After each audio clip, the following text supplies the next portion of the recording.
Call to order the Town of Saybrook Zoning Commission regular and hybrid meeting of Monday, August 15th, 2022 at 7 p.m. at Town Hall, first floor conference room at 302 Main Street, Old Saybrook. Seated tonight for me, Bob Friedman, Chair, Mark Caldarella, Vice Chair, Jerry Lewis, Secretary, regular commission members, Marcel Monaco, and seated for Henry Thorson tonight is John Henry. Absent Justin Terabile and Sandy DeCenzo. And also present here are zoning enforcement officer Chris Costa, our clerk Joanne Galley, 3 people in the room and 1 online. Next up on the agenda, regular business is minutes of our previous meeting, that being August 1st. Are there any additions or corrections? I have none found. I'll make a motion. I had none. Oh, I thought you said I have No, one. no, no. Okay. I'll make a motion to approve the minutes of August 1st, 2022 zoning commission meeting as presented. Second. Seconded by Jerry Lewis. Any discussion on the motion? All those in favor of the motion to approve the minutes of August 1st as presented signify by saying aye. Aye. Aye. Motion carries 5 in favor, no abstentions, none opposed. Next on the agenda is correspondence. We have any correspondence other than that which applies to agenda items? None appearing. New business, CGCT Old Saybrook LLC preliminary discussion. The applicant sent an email and they would like to do it at another meeting, so we're up to the next one. Okay. Next up on the agenda is public hearings. Hanford, there are 3 parts to the Hanford Commons applications, plural. And for the purposes of administering the public hearings, we will open public hearings for all 3 together because there will be overlap and discussion of multiple or various combinations of these 3 during the discussion and the public hearing. When it's time to close the public hearing, we can close all 3 simultaneously, but the decisions will be meted out individually. Okay, now let's open the public hearing for Hanford Commons application for a site plan review for affordable housing CGS 8-30G to construct a 3-story, 20,539 square foot apartment building at 101 Lynn Street, map 36, lot 88, residence A district and pedestrian node. The next is Hanford Commons Residences application to modify and approve its site plan for affordable housing CGS 8-30G for 8 residential units, 9,313 square feet at 99 Lynn Street.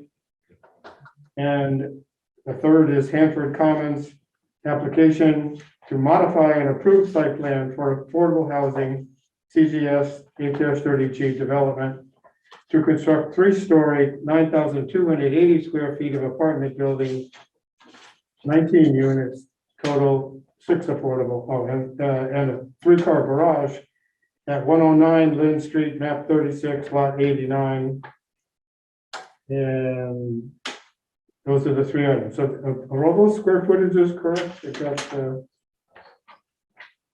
seems to me that I recall that there was there were not 2 in the 9,000 square foot category. That's something else I read. But that's what the agenda says. We'll address the square footage of the buildings when we get to each So one. she's gonna look. Yeah. All right. We have received plans I'll show you this. for, this is for specifically.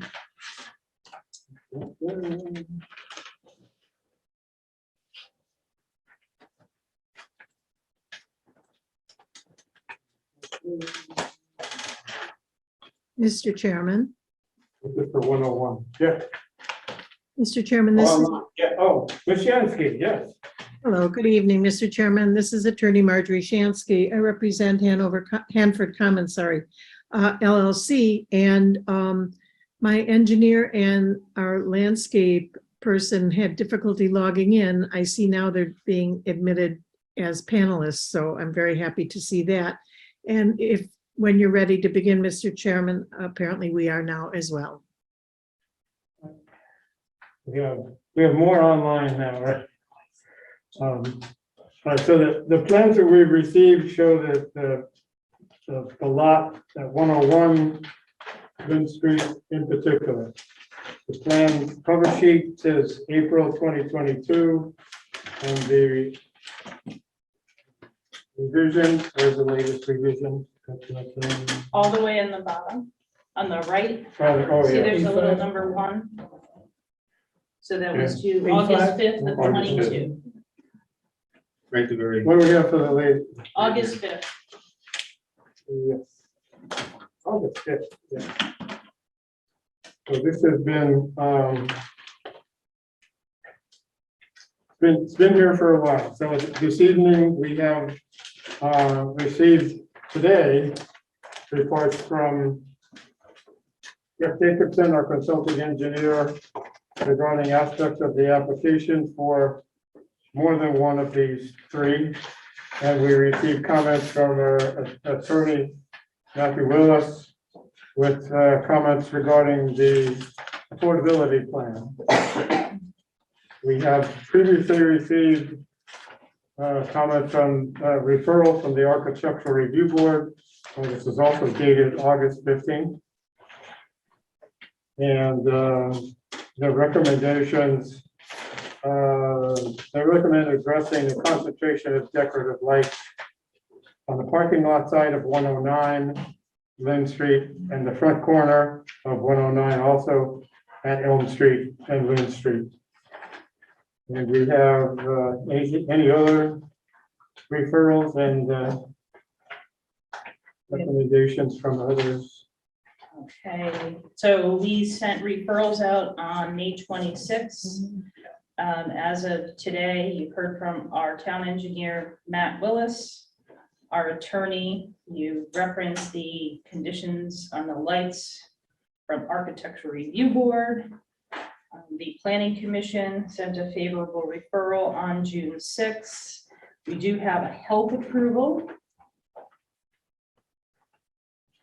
And those are the only referrals, responses we've received to date. Right, and And those are for all 3 applicants. so for the applicant, Ms. Shansky and or someone else, who's Mike Ott, I see up there. What if anything do you wish to present as part of the new 101 Lynn Street and or modifications to 99 and 109 Lynn Street? Go ahead. With respect to your question, Mr. Chairman, I think I'll give it directly to Mr. Ott.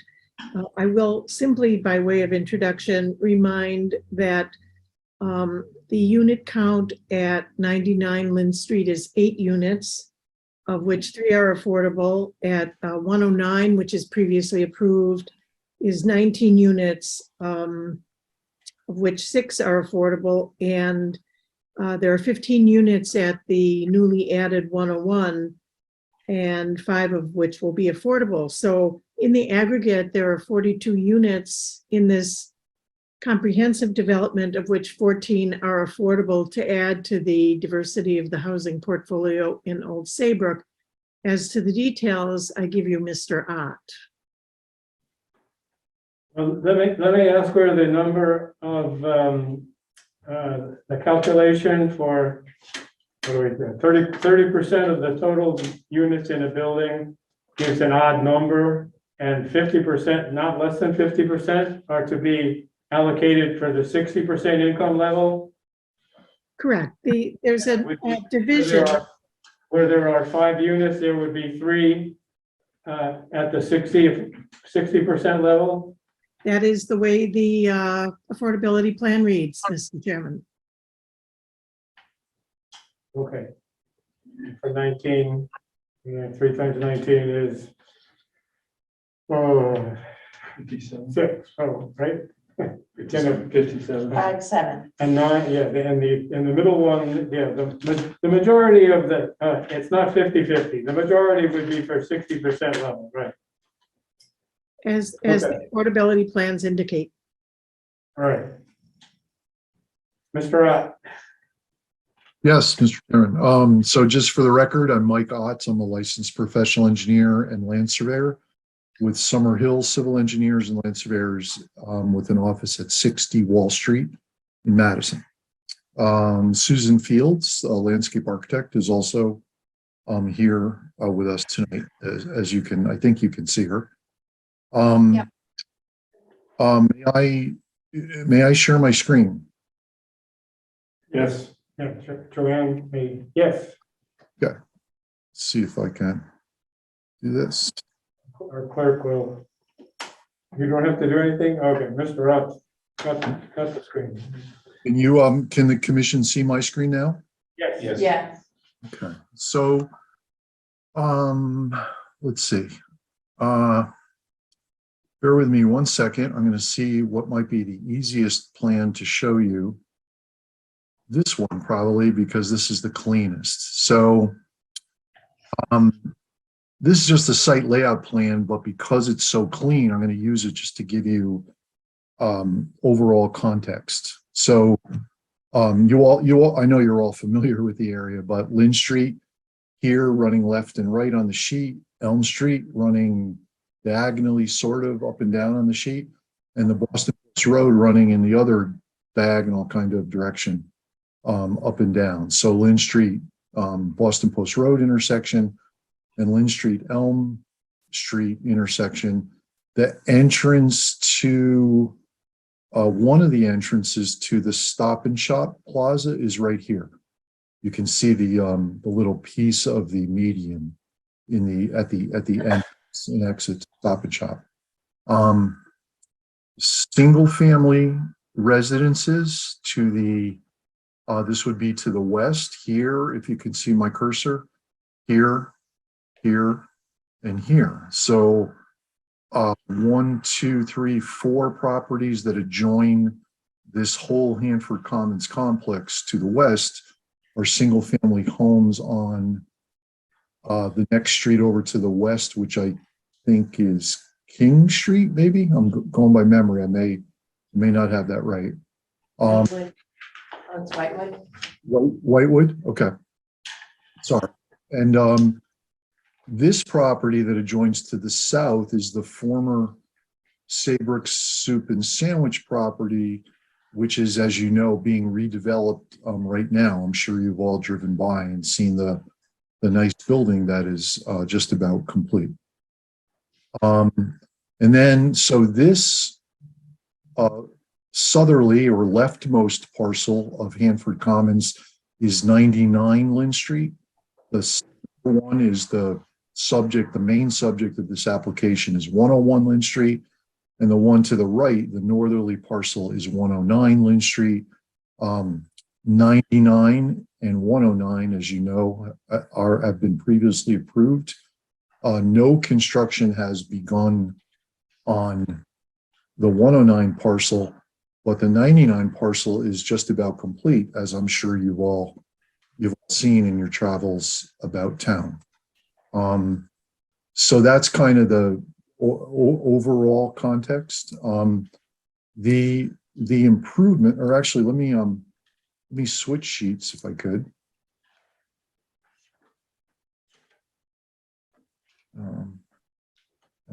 This might be the best sheet, I think.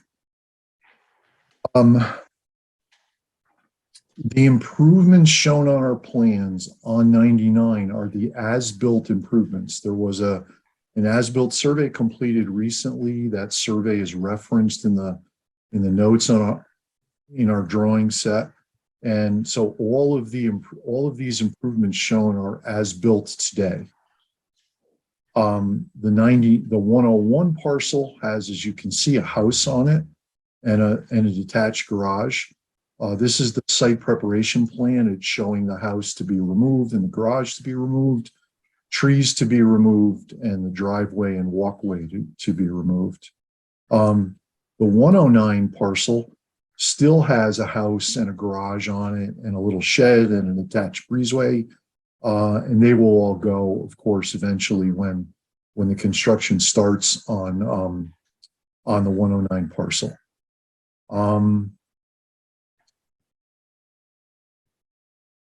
I think it might be easiest to show the proposed modifications to the 99 parcel and the 109 parcel because they're very minor, and then focus on the 101 parcel, the subject of this application, if that makes sense. So 99, I'm sorry, go ahead. You're good. Okay, sorry. So on the 99 parcel, we're going to simply remove curbing and make a driveway connection to the 101 parcel. And we're also going to add 4 parking spaces, 2 here and 2 here. So I should tell you that all 3 of these parcels will remain separate parcels. They will have cross easements over all 3 of them for a variety of purposes, for ingress and egress, for parking, and for storm drainage, for drainage. In addition, there will be a sidewalk easement in favor of the town that will run along Lynn Street and up all the way up Elm Street to the corner of the property, if you remember during the 109 application, so that sidewalks can be offered as a public improvement to the town, and the sidewalks are partially on the private land outside of the Lynn Street and Elm Street rights of ways.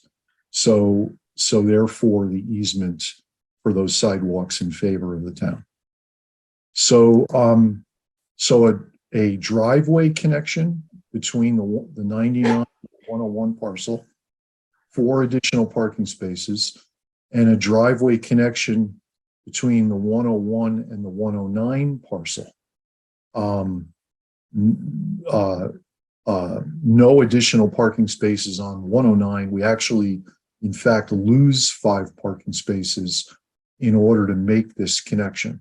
We've made them up, which I'll explain later, but in order to make this driveway connection, 5 parking spaces on the 109 parcel will be removed.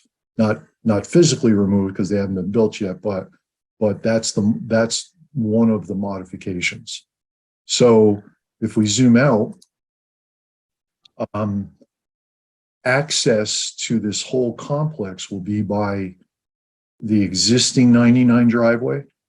Be able to loop through all 3 complexes and come out the proposed 109 driveway.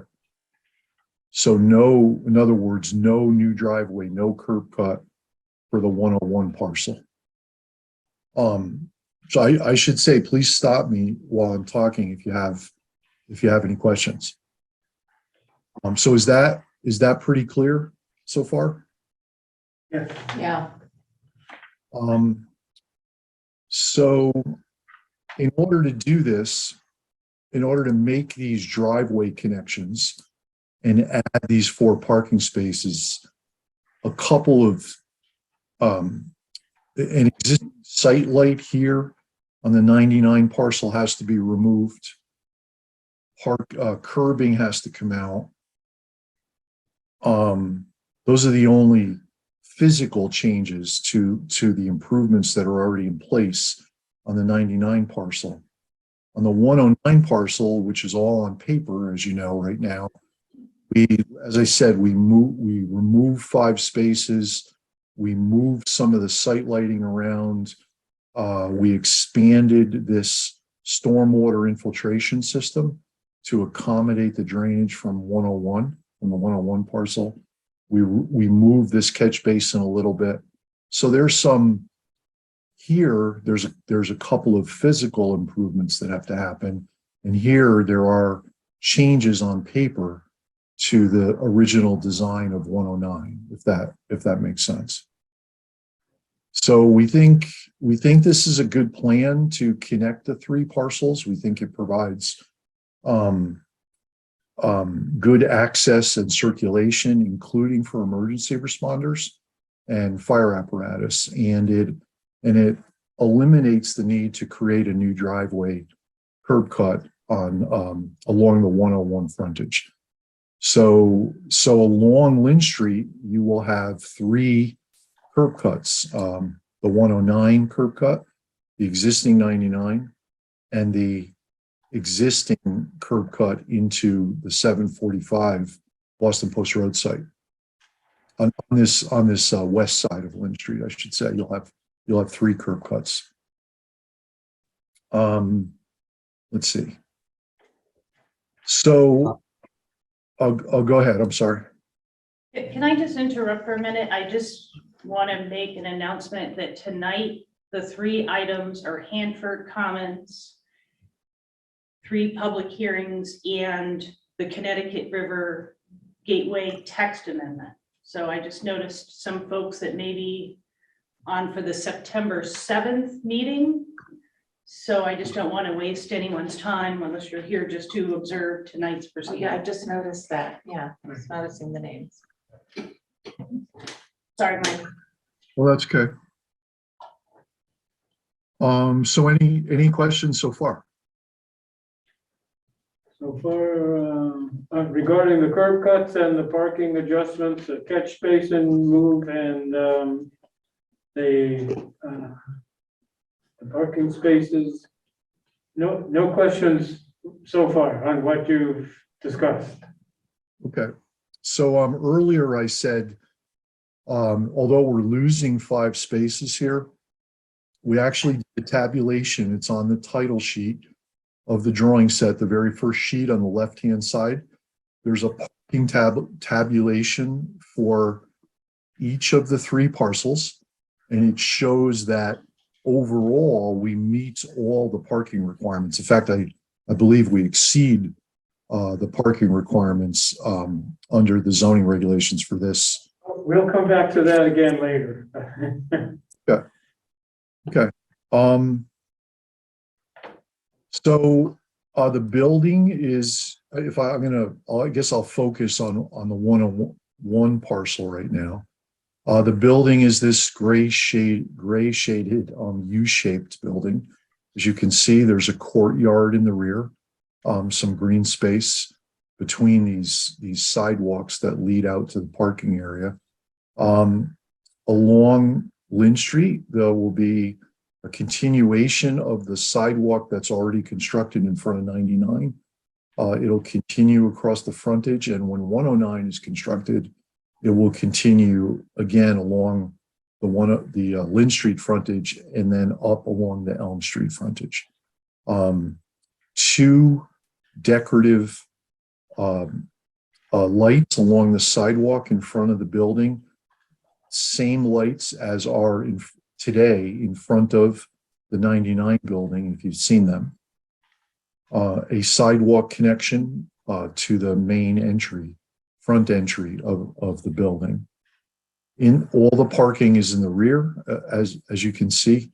A piece of sidewalk here along the parking. There are 2 reserved spaces centered on the courtyard. Pole mounted site lighting has been laid out per the photometric plan, which I can show you later and talk about a little bit. There are 1, 2, 3 pole mounted parking area lights. There is building mounted lighting also. The cut sheets, the details for the decorative lighting out front, the pole mounted parking area, the pole mounted decorative lighting out front, the pole mounted parking area lighting in the rear, and the lighting on the buildings were all submitted as part of the ARB process. I don't know that this commission has them. If you want to see those cut sheets and those details, I can bring those up pretty readily, I think. On-site wastewater system in the rear, it's already been approved by CRAD. It's been sent up by CRAD to the State Health Department for approval. Water and power and communication utilities will come underground from the street. Stormwater, as I said earlier, is taken care of. All stormwater runoff from the building and the park. Can I interrupt again? I see Ron Lyman's here, and he may be here for a September application. That's why I made the announcement before. He was on before when you made it. So, yeah. He raised his hand. Do you have a question?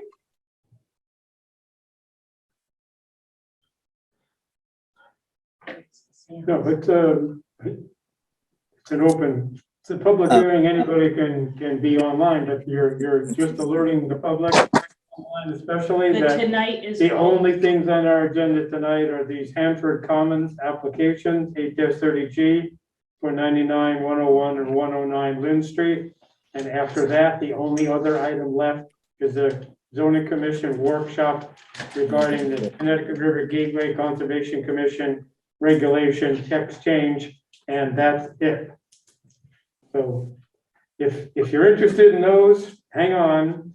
If you're just watching, you're welcome to watch, but there's nothing else going on tonight. Ron Thank you. Lyman, question? No, I thought that there was, that under new business, the old Saybrook LLC preliminary discussion was going to happen, but you passed over that tonight? Is that the case? They asked to continue. Okay, thank No, we you. never discussed it. I just saw some of the names on the attendees, and I thought it was either for the next meeting or for something else. So I just, Thank you. Sorry for the interruption. no interruption.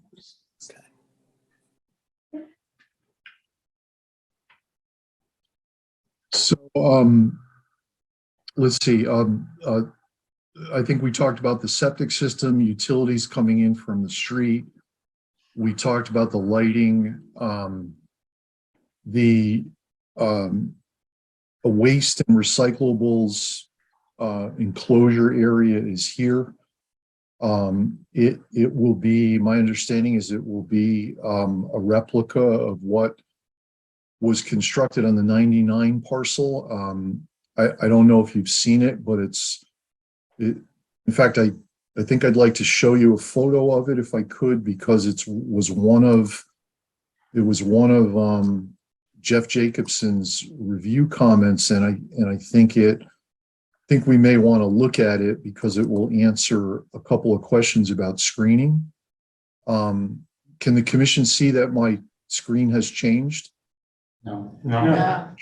Okay, so let me stop sharing, and then I'm going to share again. See if I can show you these photos. Okay, so can you see these photos now? Yes, yeah. Okay, so this is the waste and recyclable enclosure on the 99 site. So the plan would be to replicate this. And I wanted to show you this because as you can see, it's made of brick. Well, it's constructed of block with a brick facing, but this is one side of it. This is the other end. I don't have a photo of the back, but the back is all brick also.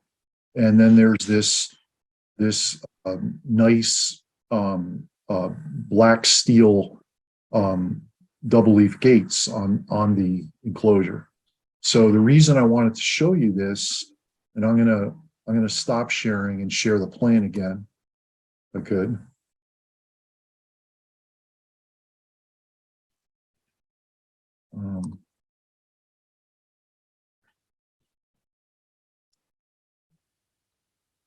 Okay, is the plan back up for everyone? Yes. Yes. So the reason I wanted to show you this is that Obviously, it's probably as attractive as a waste enclosure could be, I'm guessing. And it is, in fact, because of that really nice heavy duty black steel double leaf gate in the front. The receptacles are screened, and Susan Fields will show you later that there is landscaping. There's landscaping all along this back line, up this sideline on the 109 parcel, and all along the rear of the 109 parcel also. So no one from the residences to the west and no one on Elm Street would be able to see this enclosure. Just simply because of the landscape. Not that the enclosure is ugly, but no one can actually see it because of the landscaping. So I kind of wanted to point that out because it's one of Jeff's comments was to screen this enclosure, and Sue can talk about that. I'm sure she'll talk about that more a little bit later.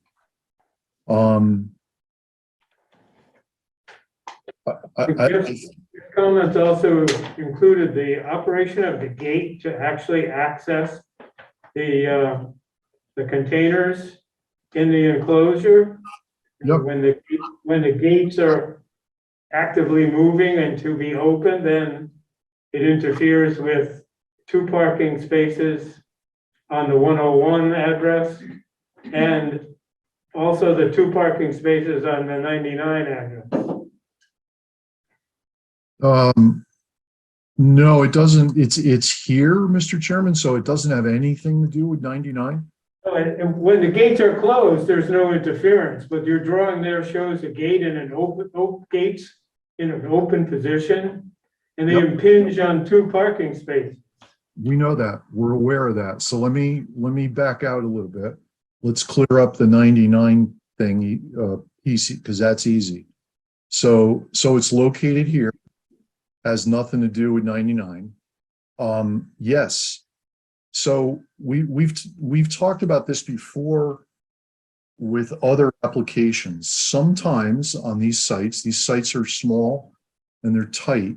Sometimes, and if you stare at this, I think you'll agree, there is no good place to put a waste and recyclable receptacle enclosure. There's just no convenient place to put it. So what happens is the owner of the site contracts, of course, for the removal. Sometimes they put containers that are on wheels, because remember, this is all residential waste. Sometimes they put containers on wheels that can actually be pulled out into the parking lot when a truck, when the typical that we all see, when the truck can't, like at Dunkin' Donuts, for instance, in town, where when you're in line, the truck can, even when cars are in the drive-through line, the truck can go right up to the front of the enclosure and lift up the receptacles and dump them. When that can't be done, sometimes these containers are wheeled out to a point where the truck can access them. Okay. It's obvious that if there were cars in these 2 parking spaces, containers can't come out. So the owner makes arrangements with his contracted service to empty these when they can. And there's really, if you think about it, there's no other place to put them that would make sense. We try to put them where it doesn't matter where people are parked and where a truck can drive right up to the gates and easily pull those containers out, but it just simply doesn't always work on every site. As an example, on 109 that you approved, it's here. It does not affect parking spaces, but clearly a truck can't drive up to the front of this. The truck is too long to be able to turn and get aligned with the front of this. So here, this is a great example of where the containers have to be pulled out where the truck can access them. And there's plenty of sites like that. It'd be great if we could lay these out where a truck could access them easily all the time, but we simply can't do it. On the 99 site, it's here. The picture that I showed you, it's here, and a truck now, today, I'm sorry, not today, when this is all built, can come in this way, come right across the 101 parcel and line right up with these and back up and drive out. That's going to be the easy one. But the other two are not going to be so easy for the driver. So that's my long explanation about the location of enclosure areas. I think in general those are the site aspects of the project, without the landscaping, that Sue will talk about, of course. Does the commission have any other questions now, or would you like to see the building, the architect's drawings of the building? Well, I guess I would recommend as a condition of approval that the waste removal from the enclosures, plural, will occur even when vehicles are parked blocking the gate. That when vehicles are parked in the spaces aligned with the gate to the enclosure, let's say it that way. When vehicles are parked in the gate to the enclosure for the waste removal, that the waste removal, that management must assure that the waste is removed even when vehicles are parked there.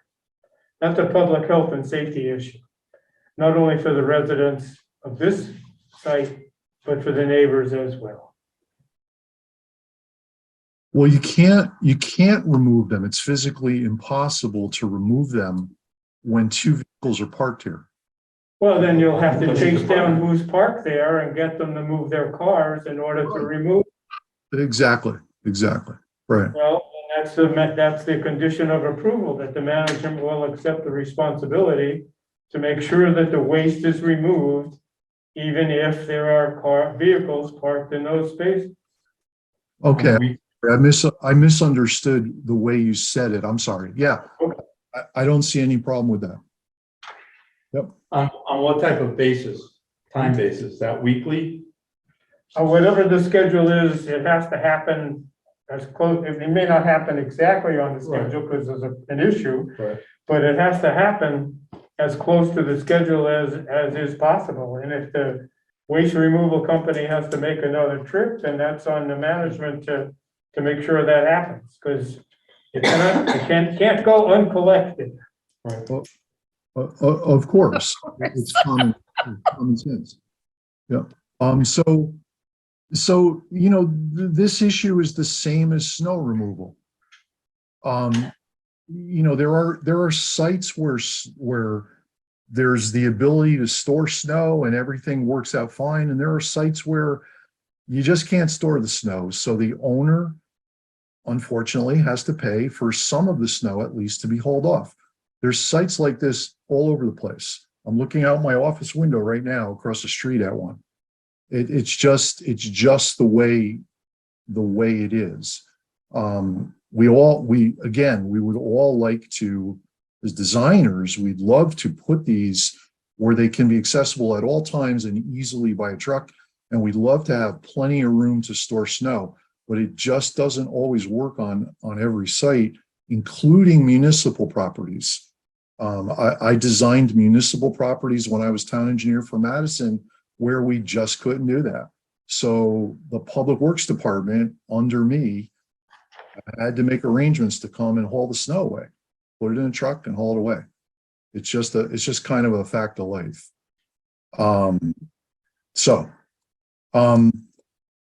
I think that's the site with the exception of landscaping. Would you like to hear about the landscaping first and then? I have one question, Sure. Mike. Regarding the as I understand, you have two entrances off of Lynn Street, correct? We will, yes, two. Yep. And the access would be the first one coming around the back and then out the other one. Has the fire department been able to review the plans? Because I noticed that if they have to get to the back of the building on, is it 109, 101, or the one that borders Elm Street and Lynn Street? This one? Yeah. Is that if they have to get to the back of that building, then there's gonna have to be an effort to reverse direction and change. My question simply is, has it been reviewed by the fire department for radius operation? It So, was referred to the fire department on May 25th, Uh-huh. and I sent them a follow-up email about a week ago, and we have not heard, Okay, thank you. but they do have the plans. and the one that, Mark, I think it was, the 109 site, I guess I don't actually remember if we got comments from the fire department when it was approved, but it's possible they reviewed 109, when it went through the process, some time ago. As long as the opportunity for them to review was provided, I'm okay. Definitely. Yep. As Chris said, yeah. So would you like to hear from Sue about the landscaping and then look at the building? I have a Yeah, question. Yeah. I have a question. yeah. Back here. Yes, a question from. Yeah, so is the intent Can you to just have, state your name for the record, please? my name is Jesse Moody, Can you spell your last name? Moody. And the question I have regarding the entrances, is it the intent to have the entrances one direct flow, or is it gonna be two-way for both entrances? It's two-way. Both entrances will be 24. This one's already in place, but yes, both this driveway and this driveway are both two-way driveways. And has there been any consideration for the entrance at 99 Lynn Street in regards to the traffic, the increased traffic going through that entrance to the back of the apartment complex in regards to the light pollution for the property behind it? When you say light pollution, do you mean from traffic or from the lighting that will be the parking area lighting? So I'm in regards to the traffic, the increased traffic. Right now you have the just the number of vehicles permitted for the apartment complex at 99 Lynn Street. But now that you're gonna have an additional complex at 101 Lynn Street, you're gonna have additional traffic going in through that entranceway at 99 Lynn Street. If I may speak to that, there is a evergreen border that's planted along that back property line that will continue to grow. Its estimated height could be as much as 20 feet tall. So it would limit any, if you're talking about headlight lighting that comes down along there. And also for the main stretch going through, the enclosure and things like that also stop that. So then once you turn the car, you will only have that brief window, and we do have evergreens planted in that corner. Right, I understand that because I'm at the house right behind. I know, I can see your name on the plan, sir. So another question I have, well, first, that's my number one concern, is there's gonna be increased traffic once the 101 complex is built, going through the entranceway at 99 Lynn Street. I haven't, we haven't gone through a winter yet, so I have not experienced the headlights, what they're gonna look like in the winter time, because everyone knows during the springtime, everything's green and great, but during the winter season, I only have like very little shrubbery that stays green to block out. So my concern is, if that doesn't work, has there been any consideration to possibly a plan B if the greenery isn't sufficient to block out the lightage?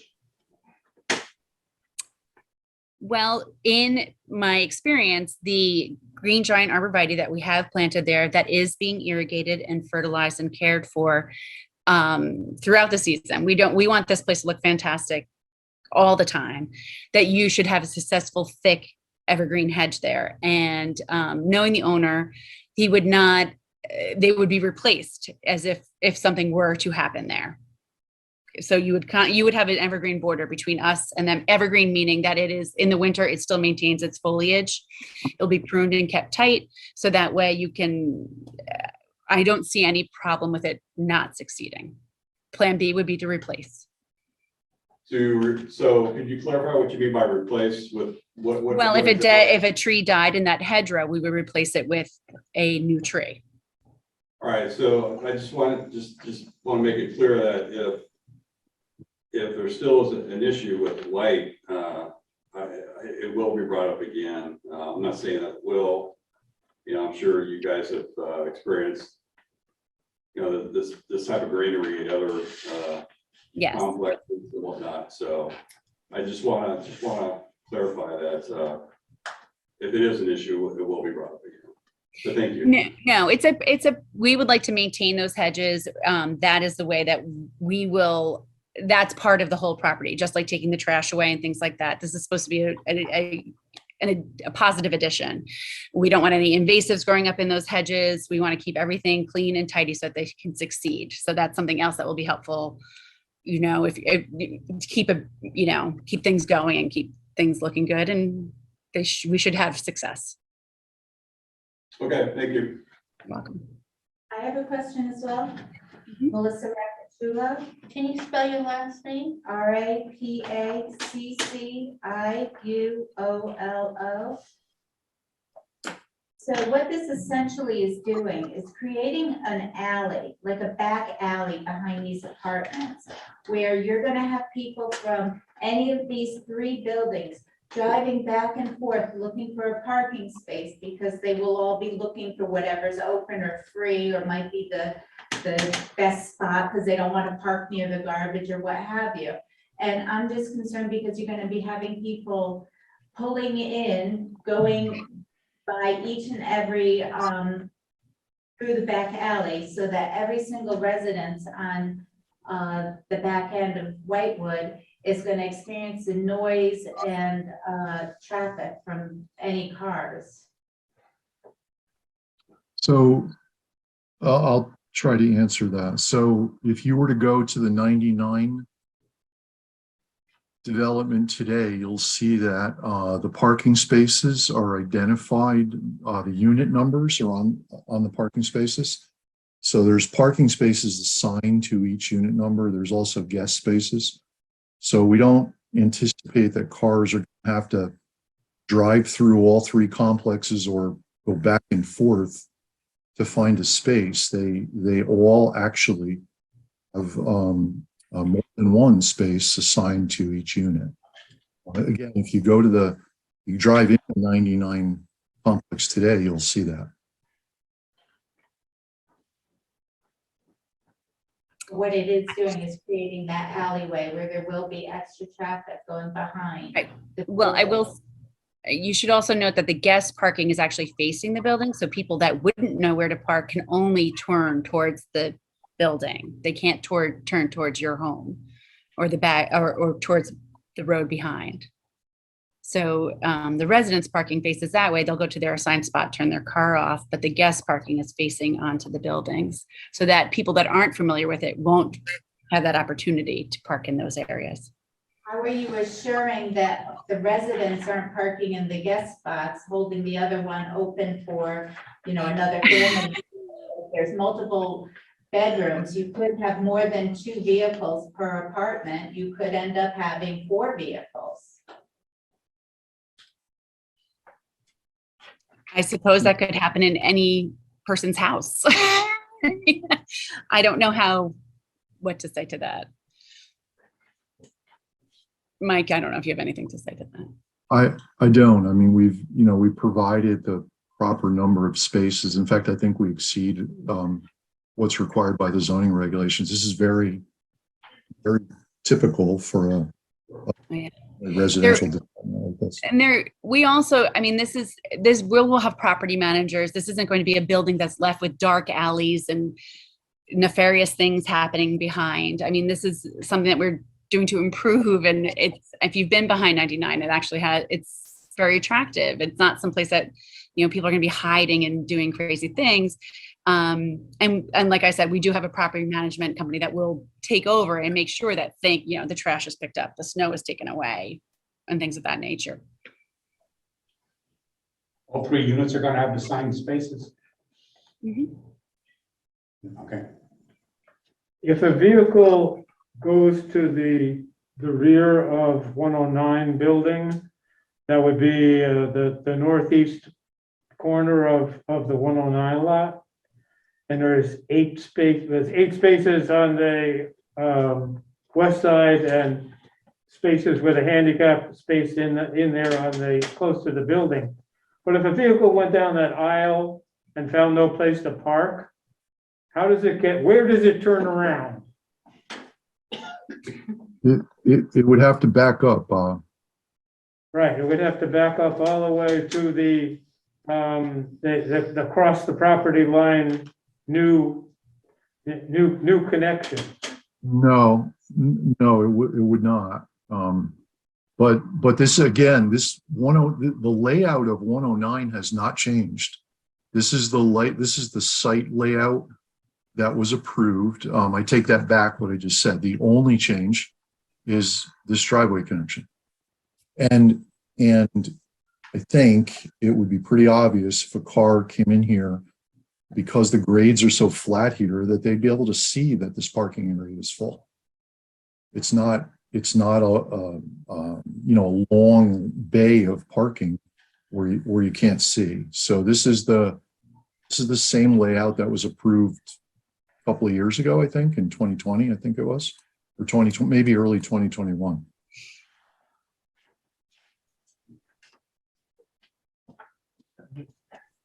There's a hand raised. Okay. There's a hand raised. A hand, oh, yeah. Mike, you have something to say? Just trying to, this is not the car, I'm the owner of the property. We planted the trees, the arborvitae, early as we could to establish them to be large and full. And I've done this in quite a bit of properties that I've developed before. We have found, in every property I own, those trees undergo twice a year fertilization and a grooming process. And they do not let any light through them, and that's probably the best natural border. And, from a height standpoint, they also keep their leaves through the winter. I know there was a question from Mr. Moody about that. But one issue we do have. We can't hear you. Could you speak up, please? We Mike, we can't can't hear hear you, you. there's an echo. Mike. Yeah. No, but I do know what he's, try again, Mike. You can hear me? It's very garbled. I'm sorry. Let me see what I can you hear me now? A little better. Okay. I was saying that the properties that I maintain, can you hear me? No. Okay. Mike, if I could speak, the properties that he's maintaining, he's planted these arborvitae hedges. They're already in the ground. They've been growing now since 2020. So such that we have this barrier, I think is something that he's trying to explain between us and the neighbors behind. I didn't know if I know that part of it. And in any place where we have issues, what could hurt that barrier is where neighboring properties allow their invasives to grow into the trees. And in those cases, it can strangle them and prevent the growth. So it would be great if we could have the assistance from the people that, that back up against that, so we can continue to maintain those trees well, fertilize, trim, allow them to grow uniformly so it can benefit both properties.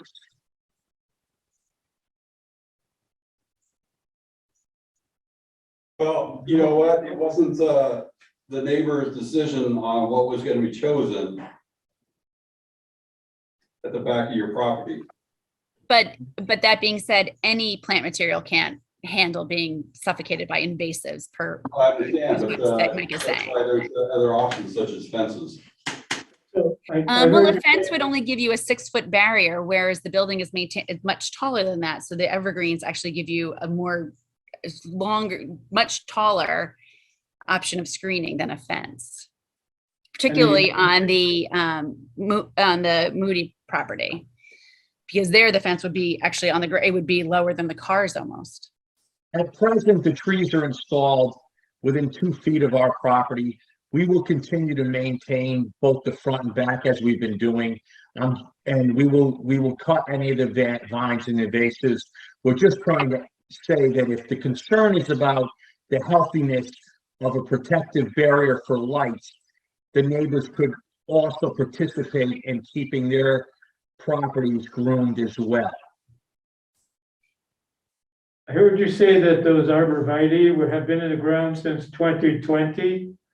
Are they all 6 feet, are they all 6 feet tall or greater by now? Yes. The arborvitae's on 109 are 10 feet tall to 12 feet tall, and the ones at 109 from grade are approximately the same. The grade is lower at 109, and the ones at 101, which were planted last winter, are 7 or 8 feet tall. And I assume by the time the building is done, they'll be 8 to 10 feet tall. Right, now my question is, are they all at least 6 feet tall today? Yes, yes, they're all tipping at 6 feet tall at a minimum today. We purchased them at 5 to 6 feet and they've been in the ground for over a year. Because that's a requirement. I understand. Yeah. In Mhm. our regulations, it's 63.4.2, and it was noted by Jeff Jacobson in his comments as of today, as item number 4, that all those trees, number 3, all those arborvitae are required to have a minimum height of 6 feet. And so we currently meet the requirement, yes. Exceed the requirements. We exceed them. Exceed the requirement, yes.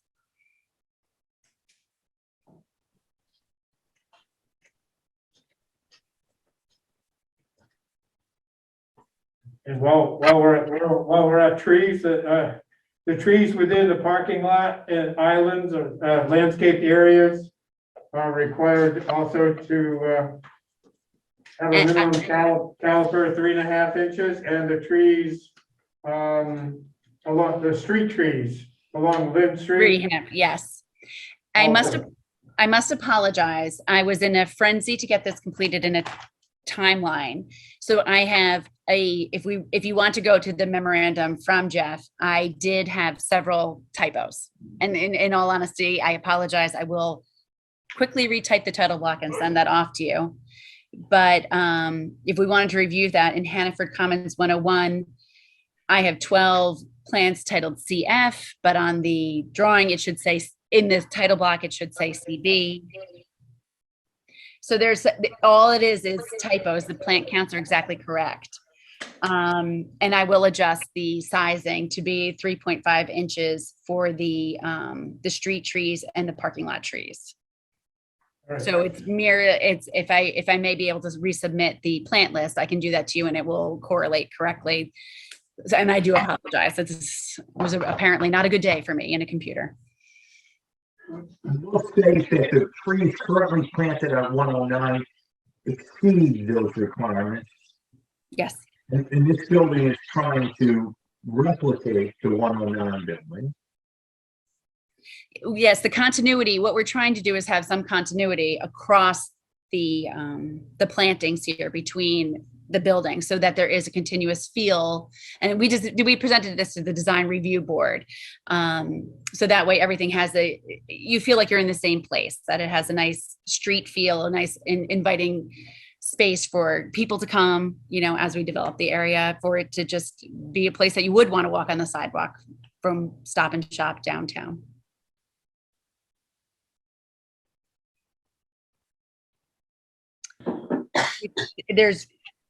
I don't know if there's any other questions, if I should bring up the landscape plan. I don't know if you have it, Mike, but I can also share it if. I don't know if this, I've seen it. Could you please share that? I did not get a hard copy before today. I'll share it soon. Thank you. Can the commission see the change in my screen now? Yes, we can. Okay, Oh, sorry. okay. So if we were to, right. So basically, unfortunately, what happened was if you were to look at this plan, it's very similar to what's happening next door. The trees along the front, along Lynn Street, it is a very similar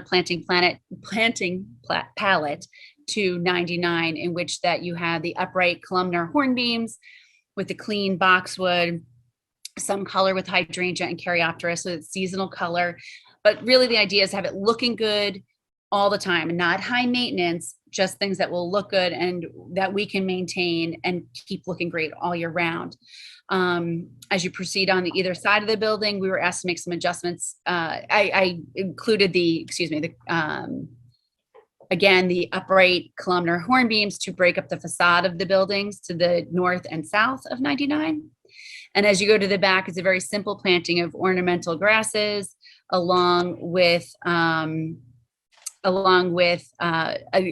courtyard area mimicking what's happening at 99. So there will be a pergola and another fire pit area. So there's a place for the people to enjoy and recreate while they're at home. Along the back property line in the parking lot, we have Zelkovas, which are the same tree that are the street trees and parking lot trees at 99. I will adjust that to say 3.5-inch caliper.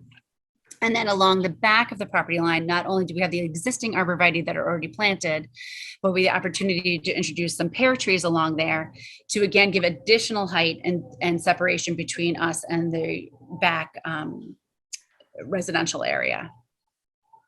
It's a very simple planting plan just to, keep a continuous and enjoyable experience.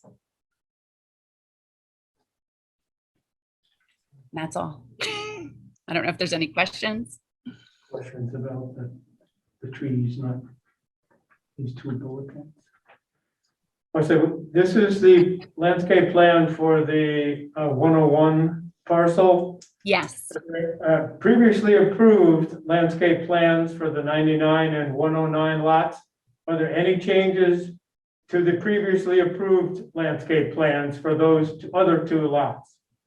Well, for 109, the town the design review board had concerns about people looking from Elm Street into seeing parking in this area. And they did not like the specific planting plan that was shown in a previous, that was previously approved. So they asked that we make it a thick border of the arborvitae to continue, which is already planted along the back property line, along the north line there, or the right side. So that could add additional screening and again, the trees. So that way everything is continuous again, and people aren't able to look through. The rest of the planting plan currently remains the same for 109 as previously approved. It was just that one addendum of these additional trees because the parking plan had changed slightly also. Well, Oh, no, I'm sorry. That's not true. I just added the Zelkovas into the parking lot. Excuse me. That shows trees and arborvitae and plantings along the perimeter buffer on the mostly western part of the Yes. lot. Mhm. Are there any changes to the previously approved landscape plans for the eastern side on Lynn Street and for the eastern end of the Elm Street line? No, not at Seems to this me time. that there used to be a lot more landscaping along the Elm Street, Lynn Street corner. The previous plan remains as you received it. I only made addendums to the area that the design review board requested. I did not change any other plantings on the previously approved plan, which you should have from previous. I think it was approved in 2020. Mike, did you say? Yeah, so could I We If I can share that. add, I know, if I could just add, I know this looks a little confusing, but as Sue said, the ARB in their review process requested Sue to do this addendum plan, additions to the approved 109 landscape plan. These additions, including these three Zelkova, are simply additions. The remainder of the approved 109 plan stays. I think Jeff Jacobson did not know that. He wasn't involved in the ARB process, so he had no way of knowing that. And probably when he saw this, he thought, "Oh wow, they've really reduced the landscaping." Yeah, we limited it. That's not at all the case. This was simply an addendum, additional plantings requested by the ARB.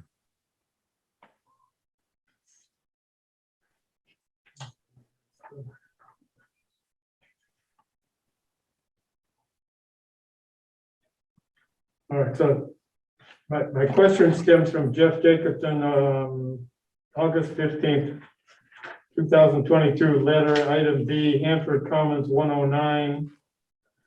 That it's understandable why the landscape buffer between 101 and 109 would be eliminated, but there was extensive landscaping previously shown around the perimeter of the building at 109 that is no longer shown.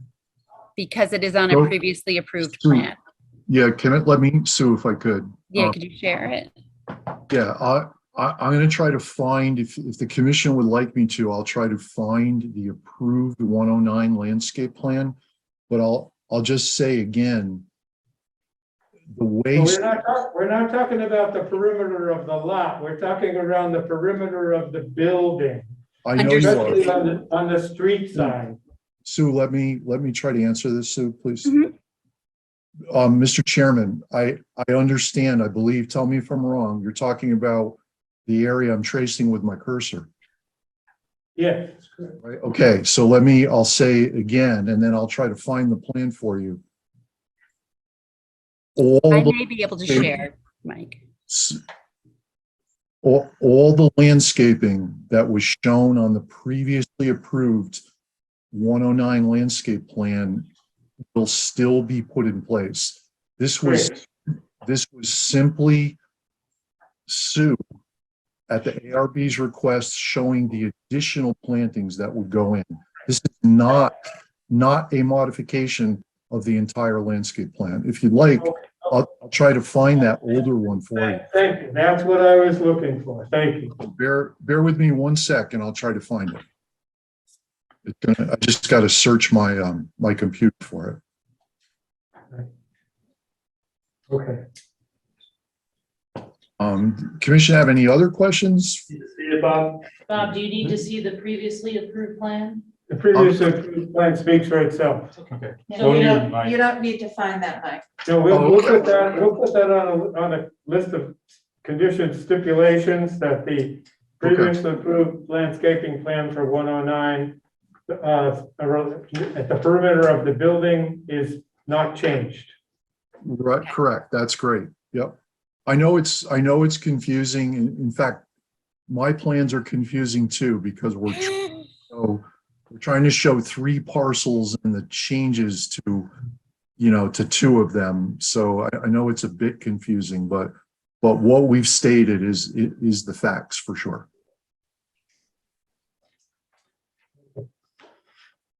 What else? Anything else? But, No, unless would the commission like to see the Photometric photometric? Okay. and parking. I didn't find it on the cut sheet. It may be in there, but the light poles will not exceed 14 feet in height measured from existing grade, and the mounting of the base of the light poles will be at grade, flush, not on little concrete pads. It will be flush. So I was thinking, Bob, 24-foot high poles with light bases that are like 3 feet concrete, like 3 feet above the ground. But that's not what you want? No, I don't think so. So, okay, so sorry, I was trying to introduce a little levity. So on our plans, I will show you, we have a detail that shows light poles, their maximum height.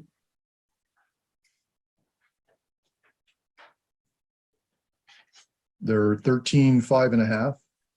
And Okay. that's to the very top. I'll try to zoom out to the very top of the light. And these ones in the back are exactly 14. And we also have a detail on our plans that shows the base being flush with grade. And we see this little note we have about painting the top. I think that's what you were looking for, Bob, right? Yes.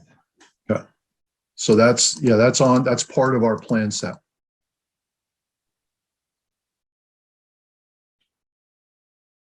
All right, so now we get to the photometric plan with regard especially to lighting on the building. The ARB had a comment that there on the Lynn Street, Elm Street corner, there's a lot of lights on that angled wall of the building. And Yes. the photometric plan shows more foot candles at the property line than the regulations would otherwise allow. Well, I don't think that the ARB's issue was the illumination. They seem to just not think that there should be as many building mounted lightings here, I believe. I believe it was here also, if I remember correctly. Maybe Chris might have the. That's exactly what their comment was. There was too many lights Too many, on yeah. the corner and Yeah. I think it was here and here. Is that right, Chris? Yes, yeah. That corner is very dark though. In our neighborhood pattern and building design section of the regulations, the architectural lighting is allowed, but it is to be the minimum and not overdone, let's say. And the ARB apparently in their memo dated today, their recommendation is to reduce the number of lights along those two walls of the 109 building. Okay. So we can do that. We had an exhaustive study done by the photometric expert, and this is what she showed. So is there a reason we're just taking lights off? we can't hear you. It's garbled. I said that we just went on 109, due to the pandemic, there were some light changes that were made that because we couldn't get the original lights that were specified. So we had to go through a rather exhaustive process in the review of 101 and 109 to modify this plan, which we did. And I would say that Sylvia from Apex did an amazing job with ARB, and the plan that she laid out, I think we should follow. I don't understand why we would modify it. She's the professional. Well, it has to do with dark skies and light pollution and recommendation by the Architectural Review Board to make for a better product. Mr. Chairman, she handled everything. We spent an exhaustive amount of time with the skies and all of those items. Correct me if I'm wrong, Mike. Did Sylvia not address everything, not only per code, per national code? I mean, spent an exhaustive amount of time on this plan. Yeah, these lights, just for the record, these building mounted lights are dark sky compliant. They have no uplight component. So that was not an issue at all.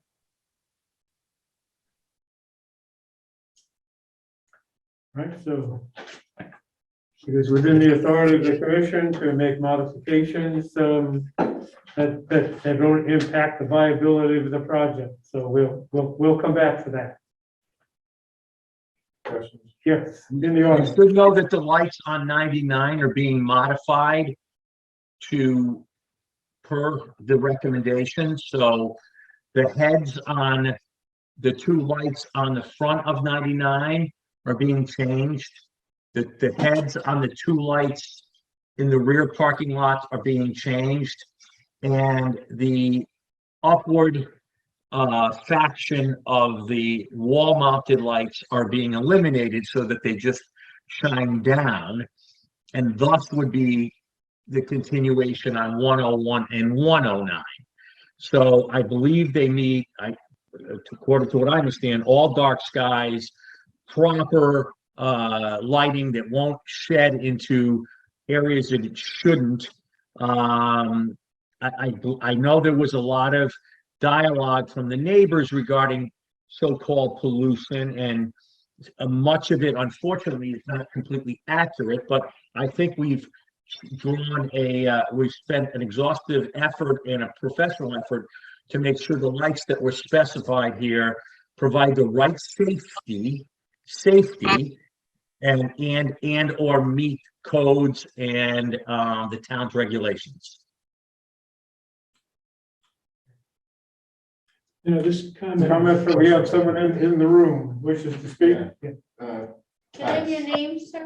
Sal Rapacello, Spell it. RAPACCIUOLO. That's the question I have. I met, we live on Whitewood Street behind the, cross street from Mr. Moody here. And you can tell as soon as they lit up 99, you can see the lights, especially the ones that are high off the building. I think you had a call and make a complaint because the shielding wasn't in place. Installed correctly, like they said they were going to. I believe when 99 was approved, you guys, the board approved shielding or some kind of lighting, so it wouldn't wash into Whitewood Street. So is that also going to carry into 101? So the light pollution is a big issue with us. You can tell as soon as they lit up that 99, Whitewood Street, not lit up, but you could see it, especially the ones higher up that were now along up for balconies. And he had a call and make a complaint. They finally came out and put the shielding or whatever they did to the parking lot lights on 99 to cut it, because his backyard lit up like as soon as they turned those lights on. So again, that's my comment, or can someone address that lighting issue? Because I can more see 101 from my house than, because 99, I'm right behind. 99's kind of blocked by his house, but 101 from my house, I can be able to see right between the two houses into that. So that's my comment. What are they doing to prevent that lighting wash onto Whitewood Street to prevent that? So I just want that to be addressed by the zoning board. So I think what the applicant was trying to say, but it was garbled, is that the light fixtures that are currently there are going to be replaced to meet what's on the plan. So they're currently. That's why I don't know what's on the plan. I'm just giving my opinion to the zoning board as you talk about lighting and the problems we're seeing on Whitewood Street, and you know, as it is addressed in your approval, you know, the lighting wash into the Whitewood Street neighborhood. So for those who've seen, I guess would it be on the site elevation drawings, or where would, I didn't get a hard copy of those. When did the office receive those? The site elevation drawings? Are you talking about the building drawings, Bob? I'm looking to see where on the submitted materials I could find the light fixtures on these walls, on the 109 building, to see how they are oriented. I didn't get a copy of the So that was part of the previous approval from 99 right, and from 109. 109, right. And 101, for some reason, didn't make it into your plan sets. That's why I emailed you Right. the electronic version. Right, well, sorry, but I'm missing that. So I just wanted to be, I wanted to refer to the earlier plans to see that the light fixtures at the Lynn Street and Elm Street angled corner of the 109 building, and that the wall that is opposite the new interconnection between 101 and 109, that those light fixtures are pointing downward So, in order to illuminate the walking surfaces rather than architectural illumination of an upper wall of a building. You're looking to So- see the elevation, not the photometric. That's what? You're looking to see the lights on the elevation plan, not the Yes, photometric. Right. Where do I find on a site elevation drawing, the orientation of the lights in question? all right, if I, let me try to explain. So our lighting consultant, Sylvia Perdikas from Apex Lighting, created an overall site lighting plan, exterior site lighting plan for all three parcels. As the applicant was stating earlier, actually, he did, let me give you the full explanation. On the 99 site, 2 existing lights that are there today are going to be removed. One of them is in the upper left corner here. It's going to be removed completely. One of them is in the upper right corner here. It's going to be removed completely. That leaves us with this existing light that's there today and this existing light. The light fixtures, the location is going to stay the same. The poles are going to stay. The light fixtures, the luminaires on top of these 2 poles are being replaced with fixtures, luminaires that have optics that create the light levels that she has shown on this plan. On the 109 site, there are no lights installed, as you know. However, she has modified the plan. You can see an example here. This light symbol was the approved light. She has moved it over slightly, and she has changed the fixture, the luminaire, again, to produce the light levels that you see here. This light will be removed. This is the new location of that light. So on the 109 parcel, when it is constructed, the lights will be the parking area lighting as well as the lighting out in front of the building. So all the pole mounted lighting will be in the location shown on these plans. The fixtures or luminaires that we submitted all the details for to the ARB, they're in the record now, and they will produce the light levels that she's shown on this plan. On the one, and I'll get to the building mounted lighting in a minute. On the 101 site, she has proposed 1, 2, 3 pole mounted lights in the rear and 2 pole mounted lights in the front. The details, what these lights look like are in this plan set, in my plan set, and all the cut sheets for these lights, these rear pole mounted lights and these front decorative pole mounted lights were submitted to the ARB.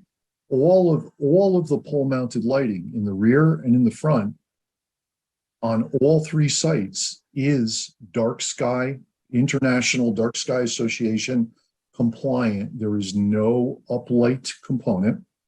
And the optics of all these lights are such that they throw light forward and to the sides, as you can see by this line of equal light level.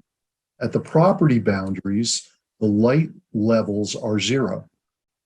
At these rear property boundaries, the light levels are 0. In addition to all that change that she made, remember that Sue explained that there is a row of evergreen all the way across the back property down. Right, Mr. Rock, yes. The properties. Yes, we've covered the evergreens, the arborvitae plantings on the perimeter buffer. And thank you for again reviewing the changes on the light poles, which will not exceed 14 feet. Let's return to my question. Building mounted lights, not light poles. On the 109 building, there are shown lights mounted to the building. Those are the lights I'm asking about. At the corner of Lynn Street and Elm Street, 1, 2, 3, 4, 5, what do we got? 6 circles overlapping on the angled side of the building. And then 1, 2, 3, 4, 5 circles, and yeah, well, there's 6, there's 2 at the corner. But anyway, at the That would be at the southwestern side of this building, 109. I think those are the lights that the ARB was concerned about. My question to you is, are the lights that I just described and show architectural lighting pointed upward? Or are they mounted in such a way as they are pointed downward? As I stated earlier, Mr. Chairman, there is no uplight component to the building mounted lights. They all point downward, vertically downward. Great. Now, on the corner of Lynn Street and Elm Street, the number of foot candles at the property line is allowed to be, Chris, this is one of those small, medium, large things. The number of foot candles I see at that corner off-site, it's more than 2. It is common practice in my experience when you're providing lighting along a street, when you're this close to a street, that it is allowed typically to provide lighting, some lighting that will go into the street. That's why you'll notice that all along all the other property lines, the light level is 0. It's only along the edge of the street, along the street, I should say, where lighting levels will off the property exceed 0. Right, so I see along Lynn Street, the number of foot candles that in the street that comes from, those are poles. That's not building mounted lights, Correct. correct? One here and one here. Right. And at the corner of Lynn Street and Elm Street, then there's a light pole between that angled surface of the building and the property line, right? Right here, yes. Yep. Right. And so the light spillage onto the street is primarily from that light pole then? Correct. These, Yes. correct. So here's my question. The light pole could be as high as 14 feet. Let's say the emanation is from 13 feet, something like that. Then what is the height of those wall-mounted fixtures on the building that are pointed downward? They're about 11 feet from finished grade. So if you have a light that's higher than 11 feet that's on a pole, what is necessary about those 6 lights that are on the building pointed downward at 11 feet? The light from the pole certainly will light up that wall of the building. Actually, no, it won't. But the applicant, it's part of the building design. Just like on 99, the applicant would like to add accent lighting to the building. It's not there to light the street or light the parking areas. It's accent lighting added to all 3 buildings, just like what's on the 99 building today. Or may I say, just like what's on the former Denali building and the Charles Schwab building and many buildings in town.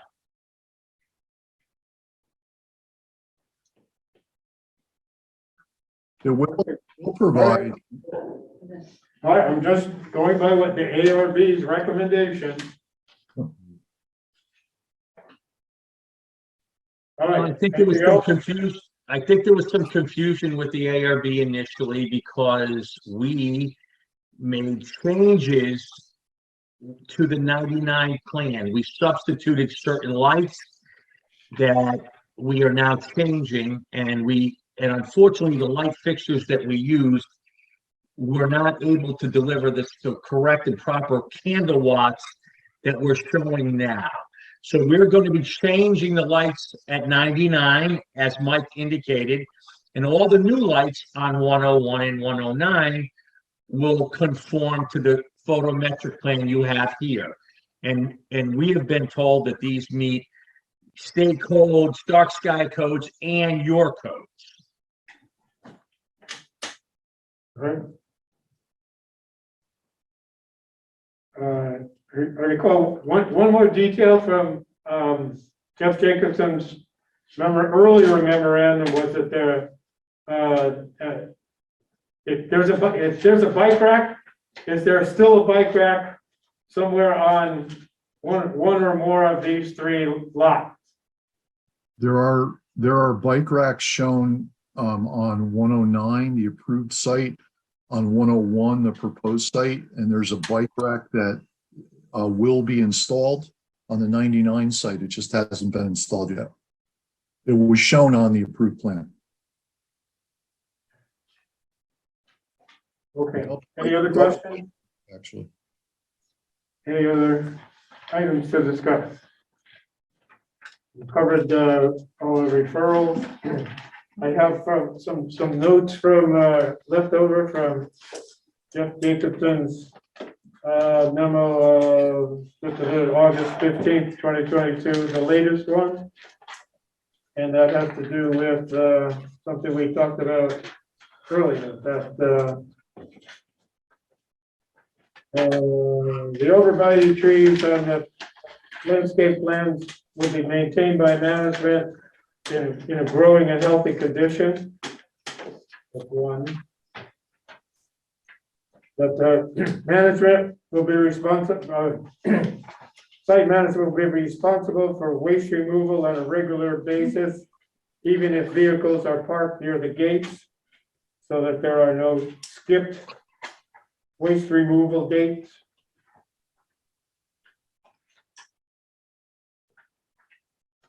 And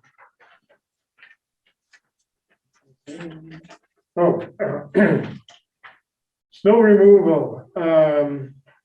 Mechanical removal is not only preferred but necessary if the grass area snow shelf for these three lots is full of snow.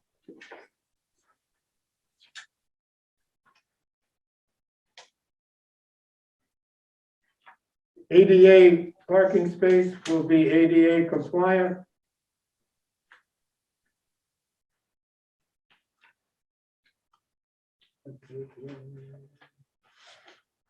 The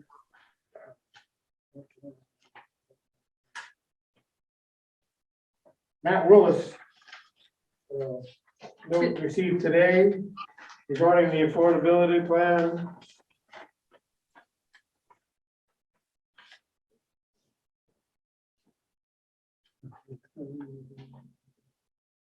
Ms. Shansky covered the number of affordable units earlier this evening. In paragraph Roman numeral 6, notice should also be sent to the Old Saybrook Zoning Commission. We are the Zoning Commission. The Planning Commission is different from us. In paragraph Roman numeral 6B, replace the newspaper called The Day with the Hartford Current. In paragraph 10, Roman numeral 10, there are references to a Schedule D, and there doesn't seem to be a Schedule D. So, which is there a missing Schedule D, or should that paragraph Roman numeral 10?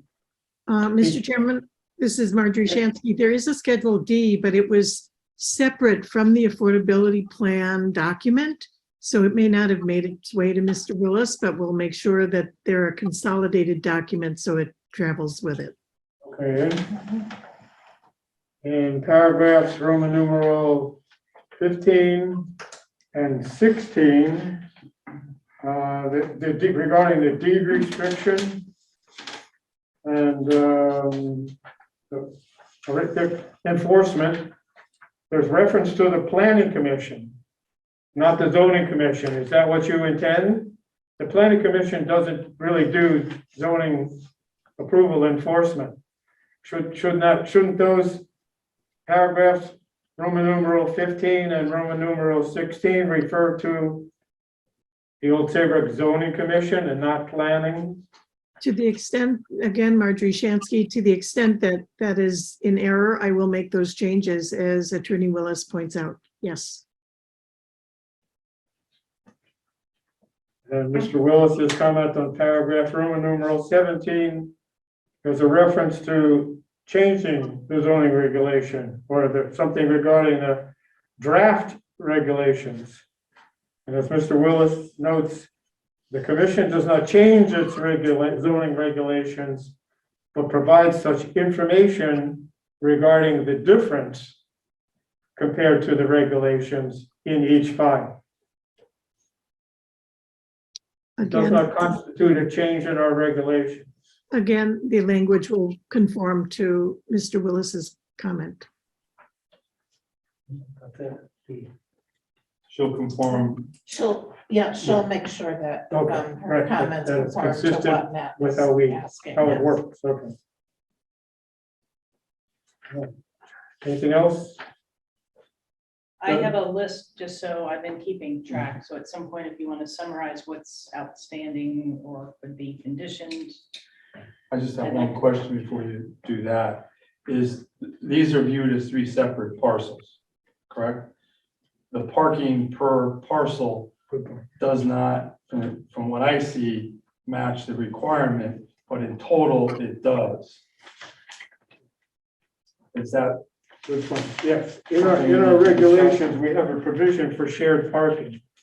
And in that shared parking, which is described in this application, each property owner will sign a formal shared parking agreement that will run with the land binding present and future owners to allow common use of the parking area and requiring the owners to apportion of the cost of maintenance of the common parking areas and to delineate the location of the cross-access easement area, including walkways on the shared parking site plan, to indicate that vehicular cross-patronage among the adjacent uses will be located, will be located within a maximum walking distance of 500 feet. The last sentence does not apply here. But as required in section 62.4.1.c.3 regarding shared parking, there, we have a requirement for a shared parking agreement involving easements.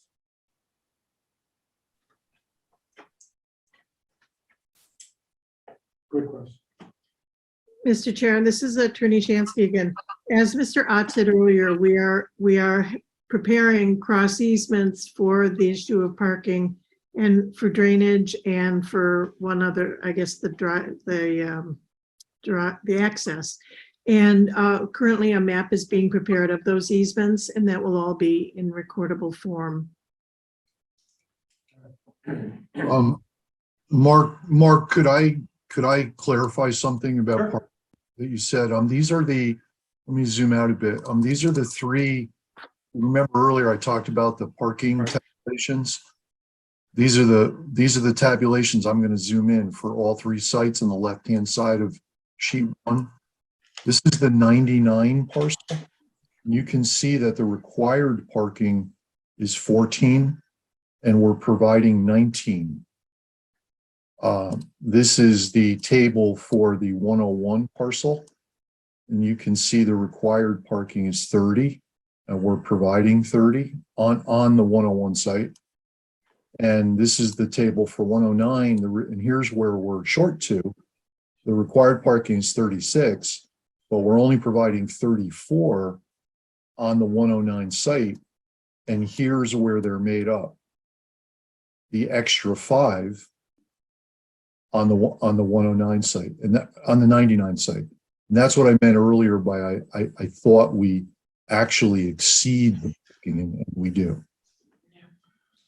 I understand. I was just looking for clarity, given the uniqueness of the properties. Gotcha.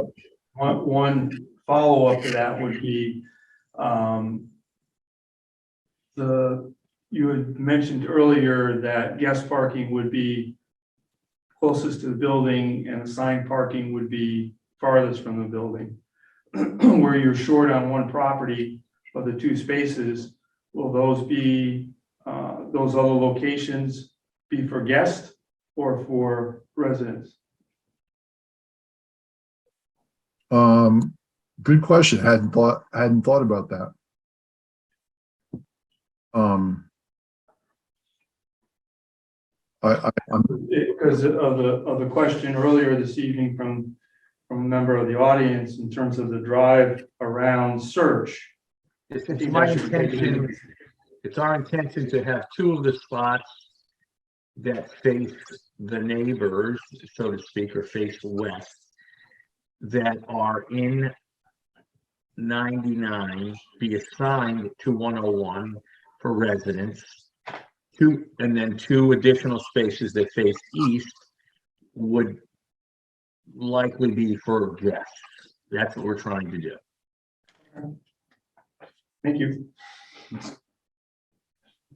Okay. With regard to experience with the 99 Lynn Street situation, and with regard to this application on all three parts, there's our section 61.1 general and 51.12 regarding future issuance of certificate of occupancy dependent on certificate of zoning compliance. Then I would recommend that we include as a condition of this, of any approvals of these three, that an application for a certificate of zoning compliance must be complete before our enforcement agent reviews it. So the Can you condition, repeat that? I'm not understanding.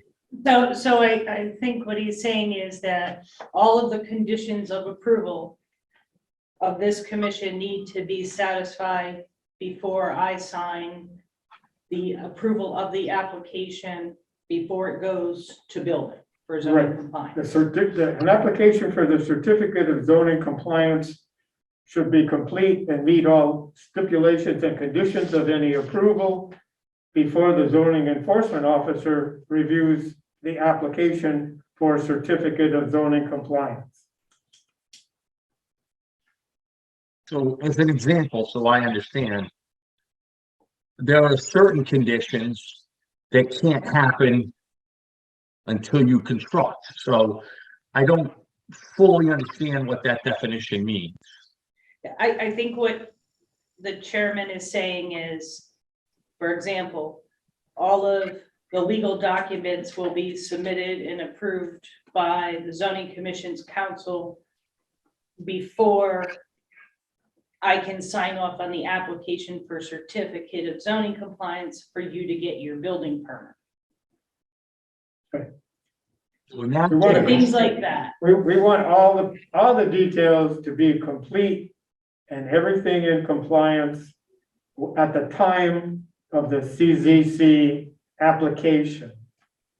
so I want to define that for a little further because I want to get rid of ambiguity. So obviously we would need, your sign off, ARB, we would need the state sign off on No. So Post approval. if the commission decides not to continue this tonight, and if they decide to approve it, what the chairman is saying, before I sign the application for town-related zoning matters that we discussed tonight, that you will address them all before I sign the application for zoning compliance, before you get a building permit, not before CO. Okay, so, and that's why I'm trying to be a stickler here because I need to understand what exactly is in that list. So I'm assuming Well, that, it depends if the commission decides to, they could make an approval motion with conditions, or they could continue this to September, when they could ask for you to address all of the things that we discussed tonight. So I have a running list that either could be a condition of approval or things for you to come back and address. And I think what the chairman is saying, if the commission was to go forward tonight, there's a number of things that need to be addressed, and I can run through the list here before and the that would public be hearing great. closes. If you could run through that list so we could accurately say yes or no if we had to continue it, just so we know what we're agreeing to as Well, conditions. so I guess the question is, do you want to continue this and come back and address all of these comments for September? Or if the commission goes through and approves this tonight, would you be willing to make these changes that were discussed tonight Chris, before I sign the absolutely, application? absolutely, we want to make whatever changes. I just want to understand collectively, because we've discussed a lot of things, what are the conditions that Okay, so what I can do is review the list. Review the list. So the list that I have is when vehicles are parked, and this is going to apply to all three, some will just apply to different ones. We're going to have to break this down per property, since there would be 3 decisions tonight, if that's what the commission chooses to do. When vehicles are parked by the waste removal enclosures, waste removal will regularly occur. Waste removal will be insured by the applicant on a regular basis. Absolutely. All perimeter landscaping buffers will be maintained. Any vegetation that dies will be replaced to maintain a buffer to eliminate headlight glare to adjacent properties. Absolutely. The landscaping plan will be revised to show the minimum planting sizes as we discussed tonight. Absolutely. Cross easements, sidewalks easements, drainage easements will be provided and reviewed to the satisfaction of the zoning commission's attorney. A modified affordability plan will be submitted and reviewed to the satisfaction of the zoning commission's attorney. Additions to approved landscaping plan will be submitted on one final plan for 109 Lind or any other properties where there was supplemental landscaping that was provided. Light poles are not to exceed 14 feet max with no concrete base above grade. On 109 Lind, the photometric plan will be modified. We decided not to modify those lights, so there will be no uplighting on the building. Well, there'll be lights on the building, they will be dark sky, they'll not shine above. No uplighting. No uplight. The downlighting that, yes, okay. The bike racks will be installed on 99, 101, and 109. We'll 109 will be installed, obviously, 99 will be installed, 101 and 109 can't be installed till we build the building, but yes, they will be. Obviously, but it's just saying that it'll be agreed to. Obviously, you're not gonna install the bike rack before you put the foundation. So just to go through too, because with Jacobson's letter of August 15th, we did mention some of the things here.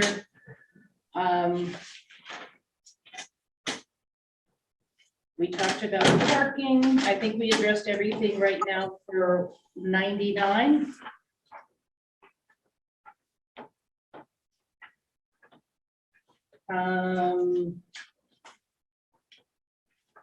There was a comment to realign the sidewalk along the Lynn frontage to match the alignment of the proposed to the new apartments in 101. For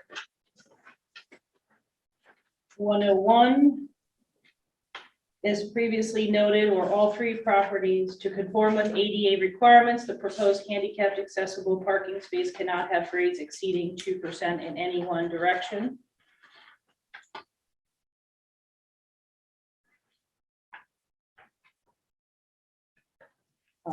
We talked about access easements already. There was number 8, which was stormwater tabulation and stormwater report, number 8 and 9. We discussed the refuse collection area. I think we addressed that, so that's been satisfied. The stormwater was also addressed by Mike, correct? I'm sorry? Wasn't stormwater also addressed by Mike already to Jeff's satisfaction? So the comments that remain are comment number 8 with the stormwater tabulation, where there's a 15-inch pipe, but there's a note that it's 12-inch diameter pipe, and stormwater report should include the analysis for 50 and 100-year storms as required in the regulations. So Mike, those could be conditioned. my God, that has not been conformed to yet? We just received the letter today. Those conditions are acceptable, Chris. Okay. And that's what I'm going through. I just want to make sure we're including all of these and addressing these comments. I think we came to an agreement on the refuse collection areas Yes. and You have snow removal? the photometric plan. There was one pole mounted fixture that is missing on the general plan that should be added. That's not, Between those plans. that's not correct, Chris. That should not be a condition of approval. It's a mistake. That's not correct. Where are you at? Number 13, Number 13. page 5. Okay. There's one that is missing. So we could just leave it that staff can address that comment with the applicant. That would be good, yeah. You got snow? Snow. Snow? So how would you want, we didn't get, did I skip snow? Yeah. No, I thought you said something. Where did you find snow? No, Bob was. Snow removal will be the method used once the snow shelf grassed areas are used. So snow will be removed from the site once snow stockpile areas have reached capacity. That's good. Yeah.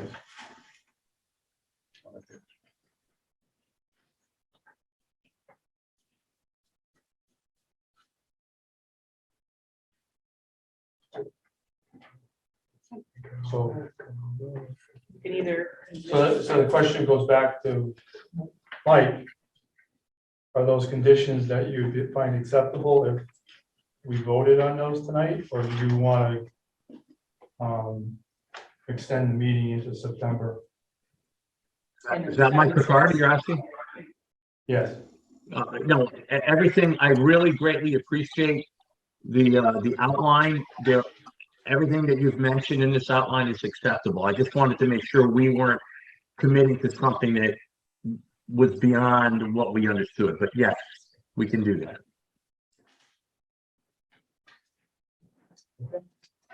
Thank you.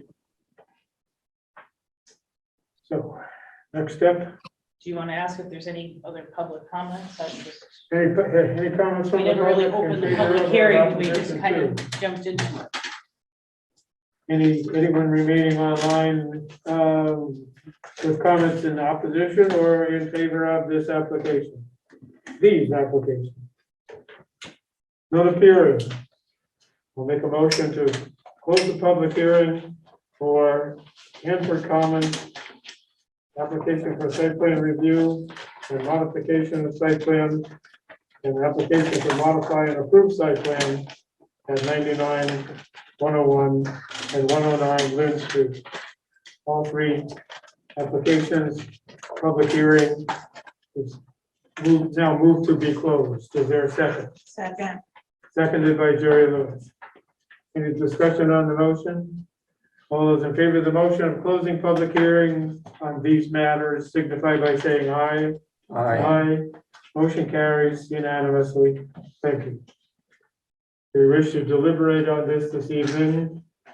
Or, Yeah. Yes. yes, oh, okay. So at this point, you All right. have to act because you have to act this evening because we don't Right. have an extension. We have to. Yes, it's unanimous. We're going to. Right. Okay. Go to decide. With regard to. Now you get time, but all night. With regard to the individual application of Hanford Commons, application for site plan review for affordable housing, CTS HS 30G at 101 Lynn Street. Discussion deliberation on this matter incorporates all of the items on the list that Chris read. Do we need to read them again for each individual application? I don't think so. To customize them? We will incorporate all the items on the list and it'll be. As long as they pertain to Yeah, that which is- specific property. So And we're- 109 we're- exactly right, and would we're not be on numbers- 101. Where a number is not specified, it applies to each individual application. If a number for a different lot address is incorporated, it might not apply to this one. But this deliberation is for 8-30G at 101 Lynn Street, map 36, lot 88. We've reviewed the application materials, we've looked at all the referrals, we've discussed the engineering review. Anything else regarding our due diligence? We've incorporated comments from the public during the public hearing. Any comments or questions from the commission? None appearing. I will make a motion to approve item A, Hanford Commons, application for site plan review for affordable housing, CGS 8-30G. 15 units, 5 affordable, at 101 Lynn Street, map 36, lot 88, Residence A District and pedestrian node, with all of the conditions, stipulations listed this evening. Seconded by Jerry Lewis. Any discussion on the motion? All those in favor of the motion signify by saying aye. Aye. Opposed? Motion carries unanimously for 101 Lynn Street. Item B, Hanford Commons Residences application to modify the approved site plan for affordable housing CGS 8-30G development for 8 residential units at 99 Lynn Street, map 36, lot 87, Residence A District and pedestrian node. We have reviewed the application materials. We've looked at all of our referrals. We've incorporated comments from the public and the commissioners in our deliberation, in our discussion during the public hearing. We have conditions that have been listed this evening, including those from attorney Matt Willis and Jeff Jacobson. Anything else regarding our intake in the public record for 99 Lynn Street application this evening? Nothing else? Nothing else. I'll make a motion to approve the Hanford Commons Residences application to modify the approved site plan for 99 Lynn Street, map 36, lot 87, with the stipulations and conditions listed this evening that apply to 99 Lynn Street. Okay, second. Seconded by Jerry Lewis. Any discussion on the motion? All those in favor of the motion to approve the 99 Lynn Street CGS 8-30G application signify by saying aye. Aye. Aye. Motion carries unanimously. Item C, Hanford Commons application to modify the approved site plan for affordable housing CGS 8-30G development for 19 units, 6 affordable at 109 Lynn Street, map 36, lot 89 in Residence A District. Are there anything to add? We have reviewed the application materials and checked with the referrals that we have received. We have reports from our consulting engineer and attorney, and we have derived from those and from comments from the public a list of stipulations and conditions regarding the application to modify the site plan at 109 Lynn Street. Second. I'll make a motion to approve the application for 109 Lynn Street. Okay, I'm seconding that. Seconded by Jerry Lewis. Any discussion on the motion? Here. All those in favor of the motion to approve the 109 Lynn Street CGS 8-30G application to modify the special approved site plan signify by saying aye. Aye. Aye. Motion carries unanimously. Thank you. Thank you. Thank you to the commission. Thank you. Commissioner, Thank thank you you. very much for your time and efforts. Thank you very much. Thank you. Next item on the agenda is a workshop to discuss the Connecticut River Gateway Commission request to update the zoning regulations to adopt the most recent standards of the Gateway Commission pursuant to the requirements of section 25-102G of the Connecticut General Statute. First, thank you. I went through it before I saw your updates and talked back and forth with Torrance. And you got everything that I was concerned about. And except for one thing, if I can find it, but, there's almost, there's a lot of. Gotta name mine. it. Gotta name mine. There's a lot of reading and a lot of editing and a lot of cross-referencing. We're And that's glad you're why I retired, so you sent- can do that now. Sent all of this before because it's between Torrance's edits, my edits. Uh-huh. And then I just Wow. want to talk to you when he's done about, and you're done with comments about the two additional things that we added.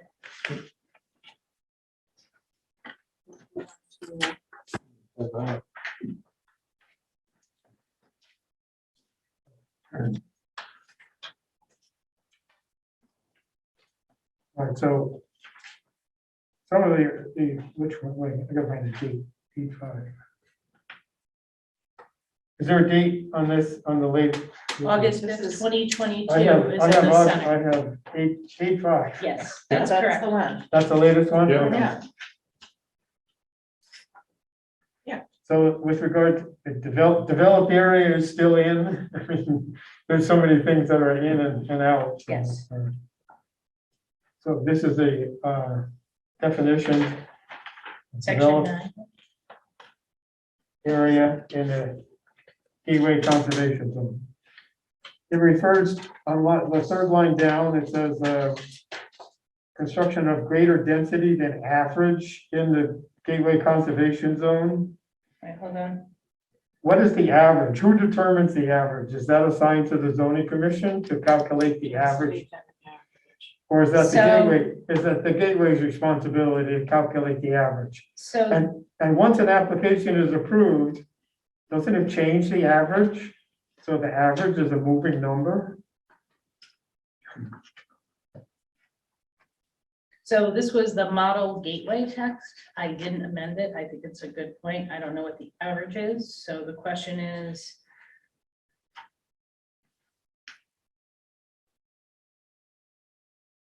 can we just cut that out? Can we cross out in construction or greater, or just cut out construction of greater density than average? So if we were to do that.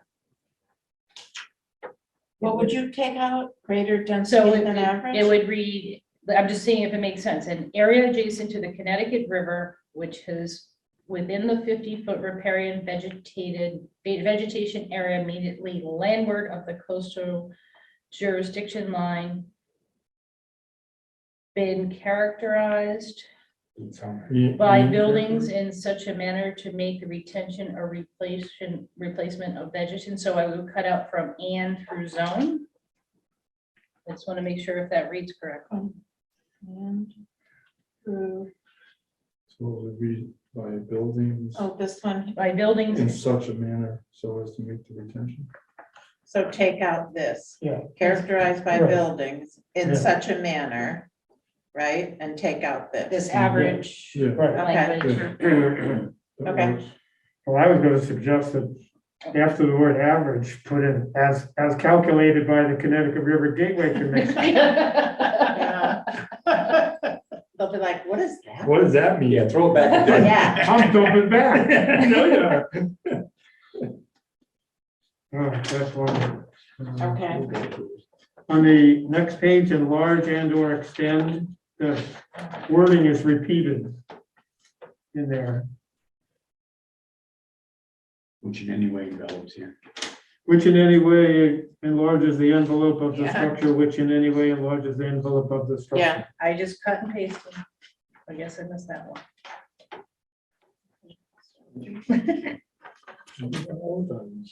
Oh, actually, it's not. It's not in this one. Which in any way enlarges the envelope of the structure. Oh, you're right. which in any way enlarges the envelope of the Okay, structure. all right, well. Or structure. Well, or Either structures. horizontally or vertical.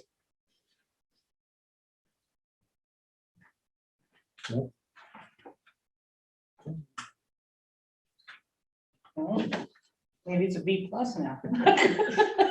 Yeah, you went down to a B plus, I think. Oh, Oh, she gets to go to a B first. Gee, I just going lower and lower. All right, what's next, Mr. Chairman? On 58.2.1. Stay with me on this one. Okay, No person will clear land within the riparian vegetation buffer for development including but not limited to a whole bunch of things, and then lawns or gardens. I didn't think you were allowed to establish lawns or gardens in the riparian buffer.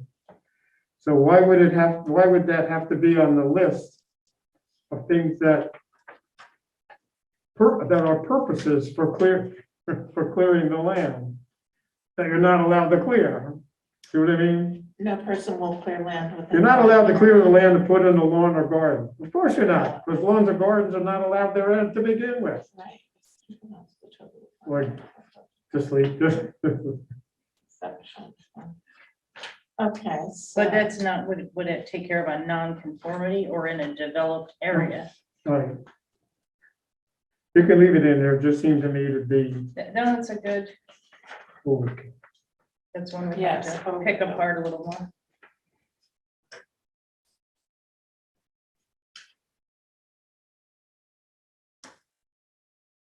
All right, so I was glad to see that any reference to vegetation regarding gateway was reworded to be riparian related vegetation, riparian vegetative buffer.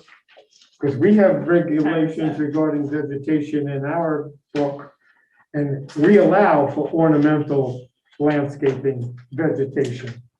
But gateway basically doesn't, so their vegetation is always riparian buffer vegetation, not upland decorative ornamental plants, right? That's good. 58.9. Looks like I'm going to It's at C. the bottom of the page, on the back of the page. Light pollution. The purpose of section 58 gateway conservation zone. Excessive, misdirected, or obtrusive light from artificial sources. Those are all subjective terms. Who gets to decide what they are? And if they're arguable in every instance, how does it help? So this is gateway text. So what I did was light pollution, and I should probably put gateway conservation zone, that their standards are in addition to ours, and if they want to impose them, I think our regulations cover it already. And I mean, we could say that to just go to 61 and 68. We think we have it covered. Yeah. If that's what you want to. I think so. Well, if it's in the section 58 gateway, Yeah. So. it doesn't relieve them from our regulations that are in other sections. And that's what I put, this regulation is in addition to lighting regulations outlined in 61 and 68. Right. I kind of agree that it's a little bit too much. I guess I was just being polite because I struck through so many other ones. So in the initial one, they wanted a definition of site plan, they wanted a definition of vegetation. I mean, they wanted a remove the definition of the Connecticut River.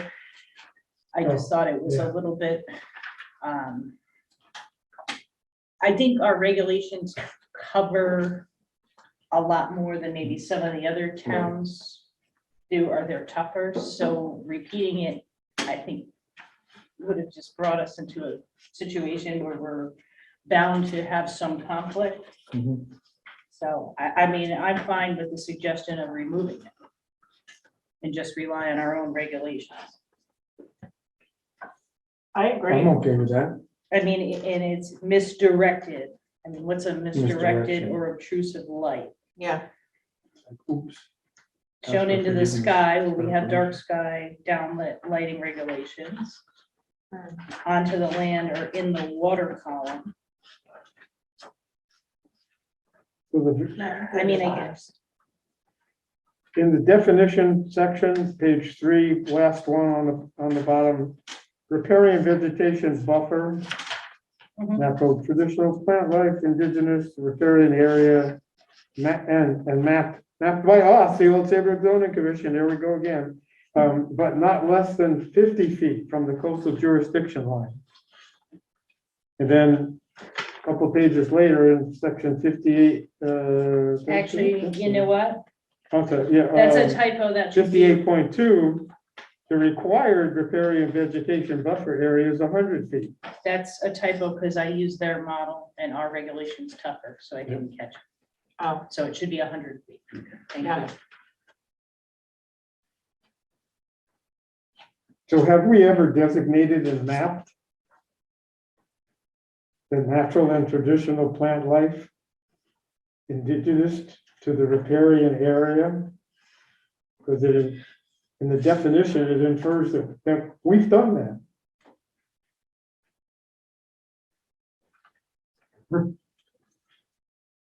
Sorry, I'm sensitive when other people have dumped work on us that we didn't necessarily accept. But this says as designated and mapped. So by- maybe it should just by us. say the natural and traditional plant life indigenous to the riparian area within 100 feet of the coastal jurisdiction line. Yeah. Which plant life was legally existing as of the adoption of these standards and does not include grass, gardens, ornamental shrubs, or trees.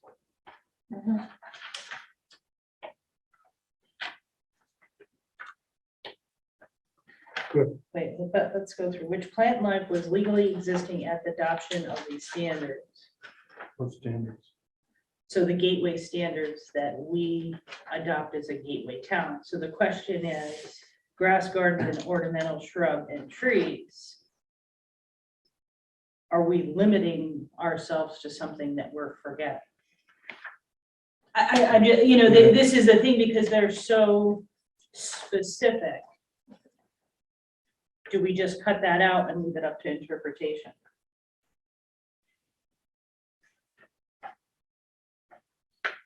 Yeah, I see what you're getting.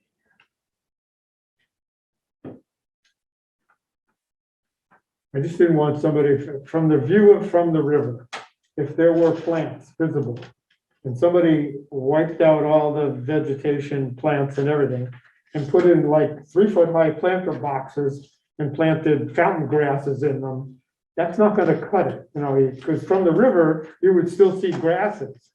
And I don't want any openings for somebody to argue that it didn't change the view from the river.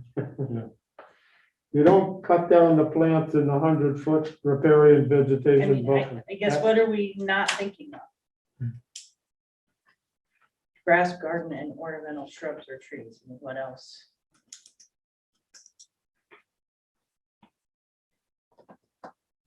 Or just, should we just see which plant life was in existence at the adoption of the Connecticut River Gateway Standards? Just leave it at that. I just can see some applicant coming in and saying, well, this is not a shrub, it's. It's this. It's much more digestible than was originally proposed. Got it? Yeah, cut it. All right, now I'm down to a C. Are you gonna promote me down to a D? No, I No, thought, you're still an A I thought member. that you were back up to like You're an an A minus. Yeah. So, Next step, schedule public hearing. no, so there's two things that I need to discuss with you that I added. Which one I think Gateway will support, and the other, I don't think they're gonna support 100% without some convincing. So the first standard that is not a Gateway standard for their model is in the preamble, section 58.1, general. I added, general describes when a parcel is subject to the gateway regulation. And so in certain areas, the gateway boundary kind of hugs the cove or a certain area. And we had an applicant who somewhat threatened to just subdivide off the jurisdiction line, create a new lot to get out of the gateway regs. Oh, So they said, well, if I just cut out this 40 by 100 piece and I'll give it to someone of the land trust or open space, then I'm out. So that would stop that from happening.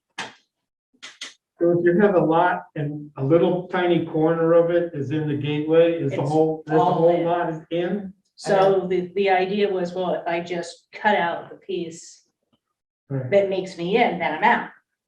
Which I mean was very clever, you know. So I think that they'll support that. I just want to run these by you. And then the other one is 58.8. Yeah, so it's almost, it's like the second to last page. So dark colored roof treatments. 58.8, building structure coverage. So in the gateway zone, I want to pull up the map. In the gateway zone, there are areas that are not visible from the river. They don't have wetlands.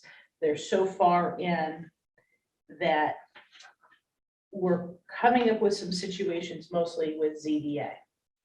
So for example, look at where the Otter Cove restaurant is. That's in Gateway. The properties on the streets closer to are in Gateway.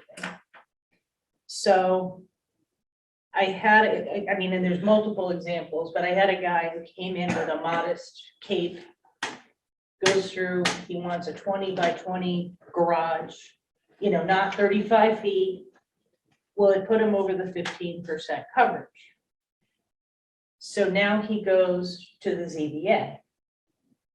Because, so in the Residence A zone, if you're in Gateway, your coverage gets reduced from 20% to 15%. So now he's coming in with the smallest garage possible at 16% to go to the ZBA. So what impact is that having on the Gateway? And I think in certain towns where they have a lot of elevation, if that house was on a hill, it sure would have an impact, but because we're relatively flat, how does that, I just don't see how it impacts it. So now this gentleman and several other people, I send them for or they go to ZBA for variances and then they go there. So now you're like, well, what's the hardship?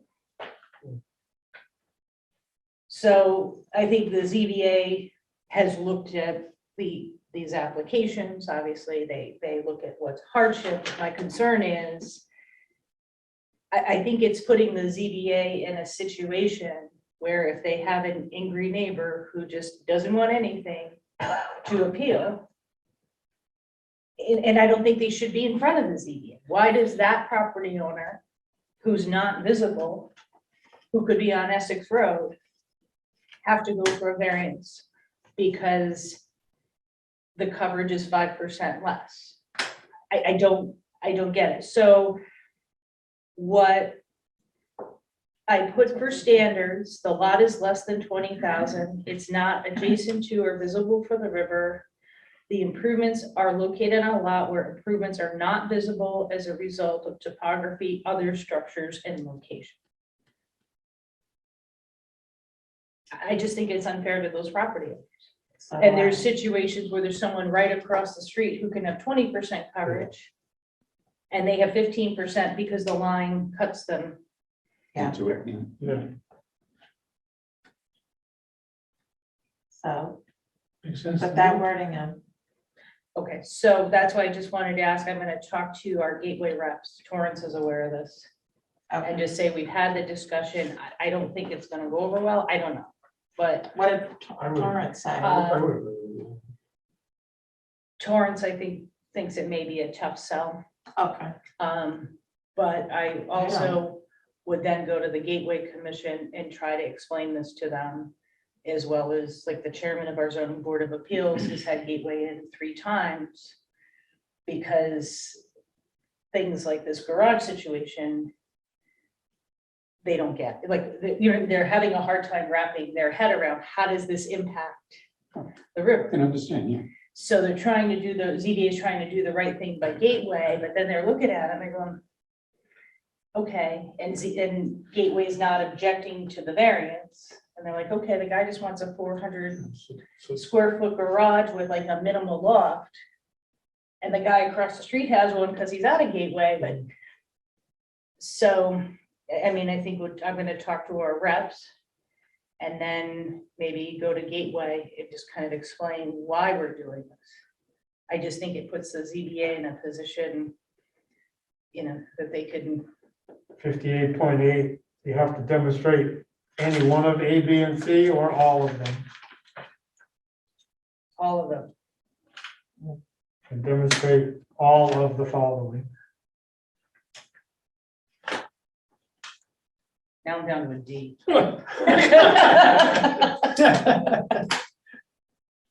All right, so I just want your support in going forward with it. You have it. yeah, totally. So I'm gonna talk to Gateway, we'll schedule a hearing.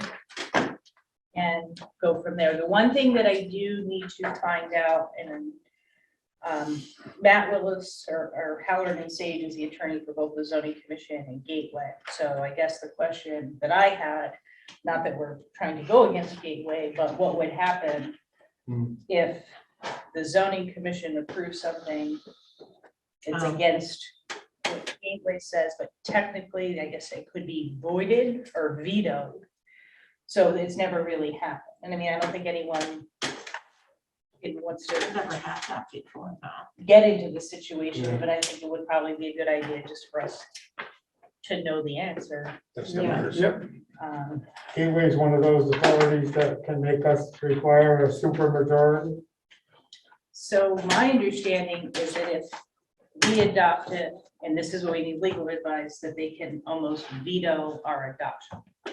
But I don't really understand the details, and I think depending on if we don't get any positive feedback on that regulation, we just should know at least, what we're looking at. But I think at that point, we would probably be at a public hearing stage. And we probably, one of us would have to get another attorney. But then, I think it's worth it. I just think it's unfair. I mean, and it's not like you're coming for 5,000 We're square going foot for garage. one It's year, little just one stuff. little You are? Basically, That's where they are. Yeah. She's, yeah, That's the take a easiest way to. picture. Right. And there's other areas in town too, and like, no one They were can in see it. Jackson Hole. That's where we're going. They- Yeah. Oh, really? Where are they staying? I don't. People gotta know you're Okay, fighting for it. they're loving it. I We'll tried. do- I just Yeah. think, Let's do it. That's the right thing to do. Jackson First, yeah, 2 nights and then. All right, so we have then we go- I have a committee, staff report. committee, Some staff of us like on the reports. left side of the article. Yeah, And we they're go- probably doing the same Hey, thing. guys. Hello? Oh, what's Yeah. this now? you want to do staff report? Yeah. Let's Yeah, have staff report. That sounds wonderful. yeah, we're going to Yellowstone. Just so that you know, 12 Bel Air Drive. I did talk to Bob about it. This was one we brought to court for a front porch and work in the back of the property without permits. So we've resolved the matter through a stipulated judgment. They put the roof back on and they're working. So I referred it to Halloran and Sage, so they're in violation. Because it was for sale too, right? That was the same one, yes. Yeah. So I referred that back to Matt Willis, but I believe the zoning commission gets an automatic $2,000 towards legal or some damages if it's violated. So we'll see This is a, yeah. Two Cove Landing, this was another one with a stipulated judgment. It's, we're working on resolving those issues so that we can clean it up and that one will go on the market.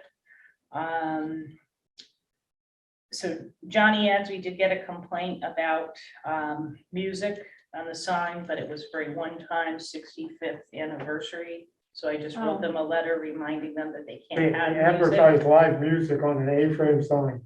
They do? They did. I missed Oh. that.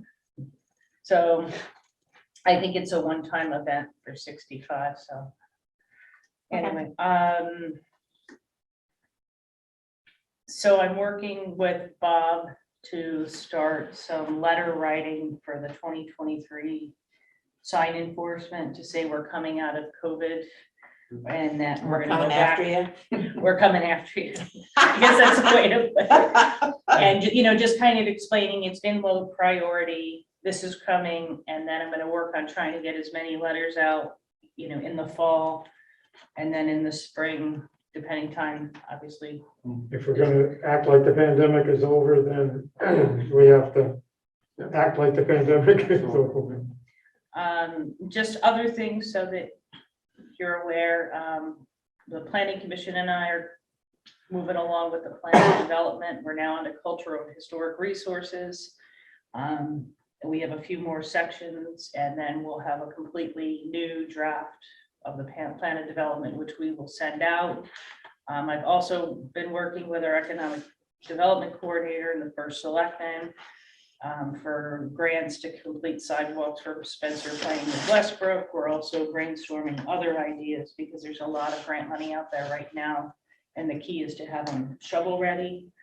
So like the Westbrook to Big Y sidewalks, Yeah, that's what he we wants went to through wetlands permitting last August. Because then at least we can say we have wetlands, we have, just so. Makes it easy.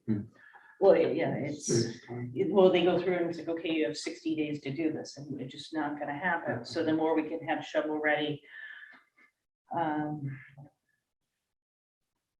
So all, what else? No, so the other thing too is that I'm gonna start with planning because we have to start doing our hazard mitigation plan again. That's due slated for update.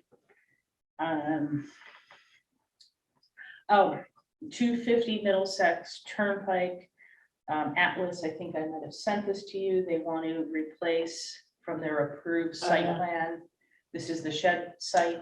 Yeah. There was a skylight and they want to change it to a cottage style dormer. This was a site plan review. There's no changes to gross floor area coverage and it's going to meet the setbacks.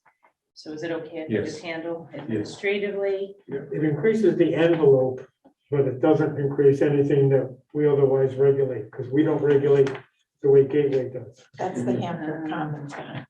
I also sent you an He just email wants everything. because we had a request for a zoning use for Lyme disease and a mobile clinic. The first location, I've already told the applicant is a bad idea. 205 Old Boston Post Road. It's the little Basoni's Oh. building that used to have Golden Gallon. Yeah. But they also have some possibilities, I guess, at the shopping center at 105 Elm Street. I think they should go to the shopping center. So the question is, how do you want me to handle this? Participants will be inside a mobile clinic. Like the garden function for Stop and Shop, they used to be in the parking lot, but they don't have to take up parking spaces, do they? They could be like where the skate park used to be or something? I don't have a plan, but they're saying there would be a 10 by 10 plan, 10 outsides for participants I think that we should- arrive early, and then they have a vehicle, which I sent a picture of the vehicle. It should be in the back. It's not a visibility loss because of the traffic at Stop and Shop, but in the front would. Is it walk-in or is I it just- by appointment? By appointment. By appointment? How long is it there? Up to 6 months. Oh, So do you want them to get a site plan and maybe somewhere preferably, I mean, they're gonna have to use parking spaces. Yeah, they're gonna have to use parking spaces. I don't think that's an issue. So I think the only issue that we may have is, I'm sure we're gonna start getting requests for seasonal trailers for Christmas and the holidays from, Yeah. typically we get Walmart. Yeah. So when you say the back, what does that mean, the back? Is that like the back by Walmart? Is that the back by Stop and Shop? But, I mean, they could use the side that, That side Side where the area. plants were. By the bank? I don't think Walmart's gonna want no, a not, trailer. where they're not gonna- back there, right on the side of No, the. on the side of Stop and Shop.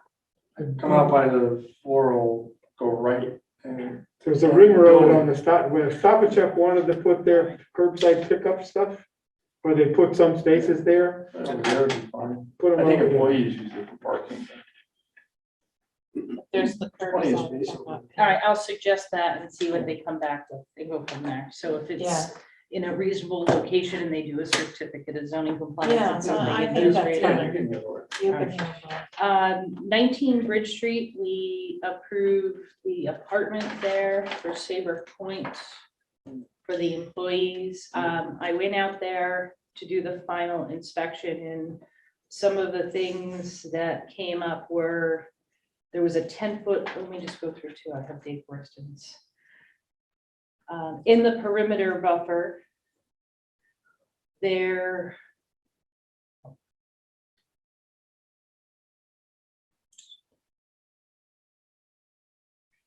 was a perimeter buffer between the neighbors that was grassed area.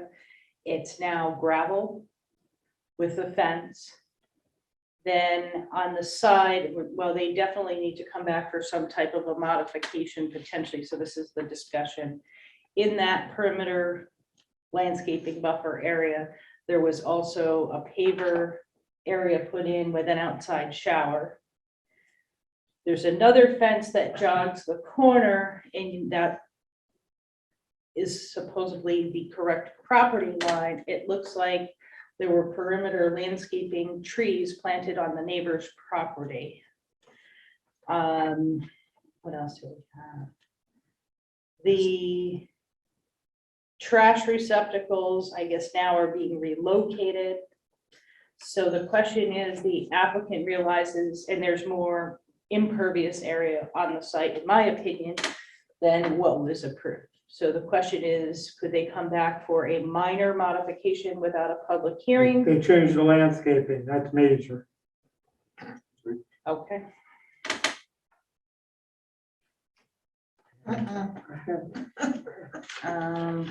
You're in trouble, Steve.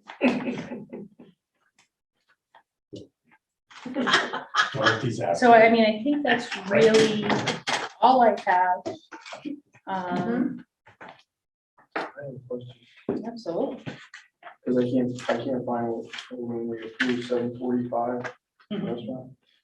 This, I thought it was just gonna be 745, I see there's Osteria after it. What does that mean?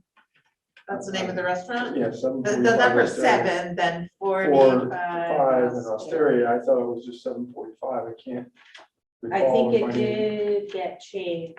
And They called themselves 745. Yeah, it was 745 Eatery, and now it's, oh. Well, now it's 747, the Osteria. number, And they have, and they have another 45 one on the side of the building, Osteria. so. I don't even know what the hell that means. what it means is people keep asking me, so I actually Googled it, and I've been sending it does to it mean? people. What does it mean? It is,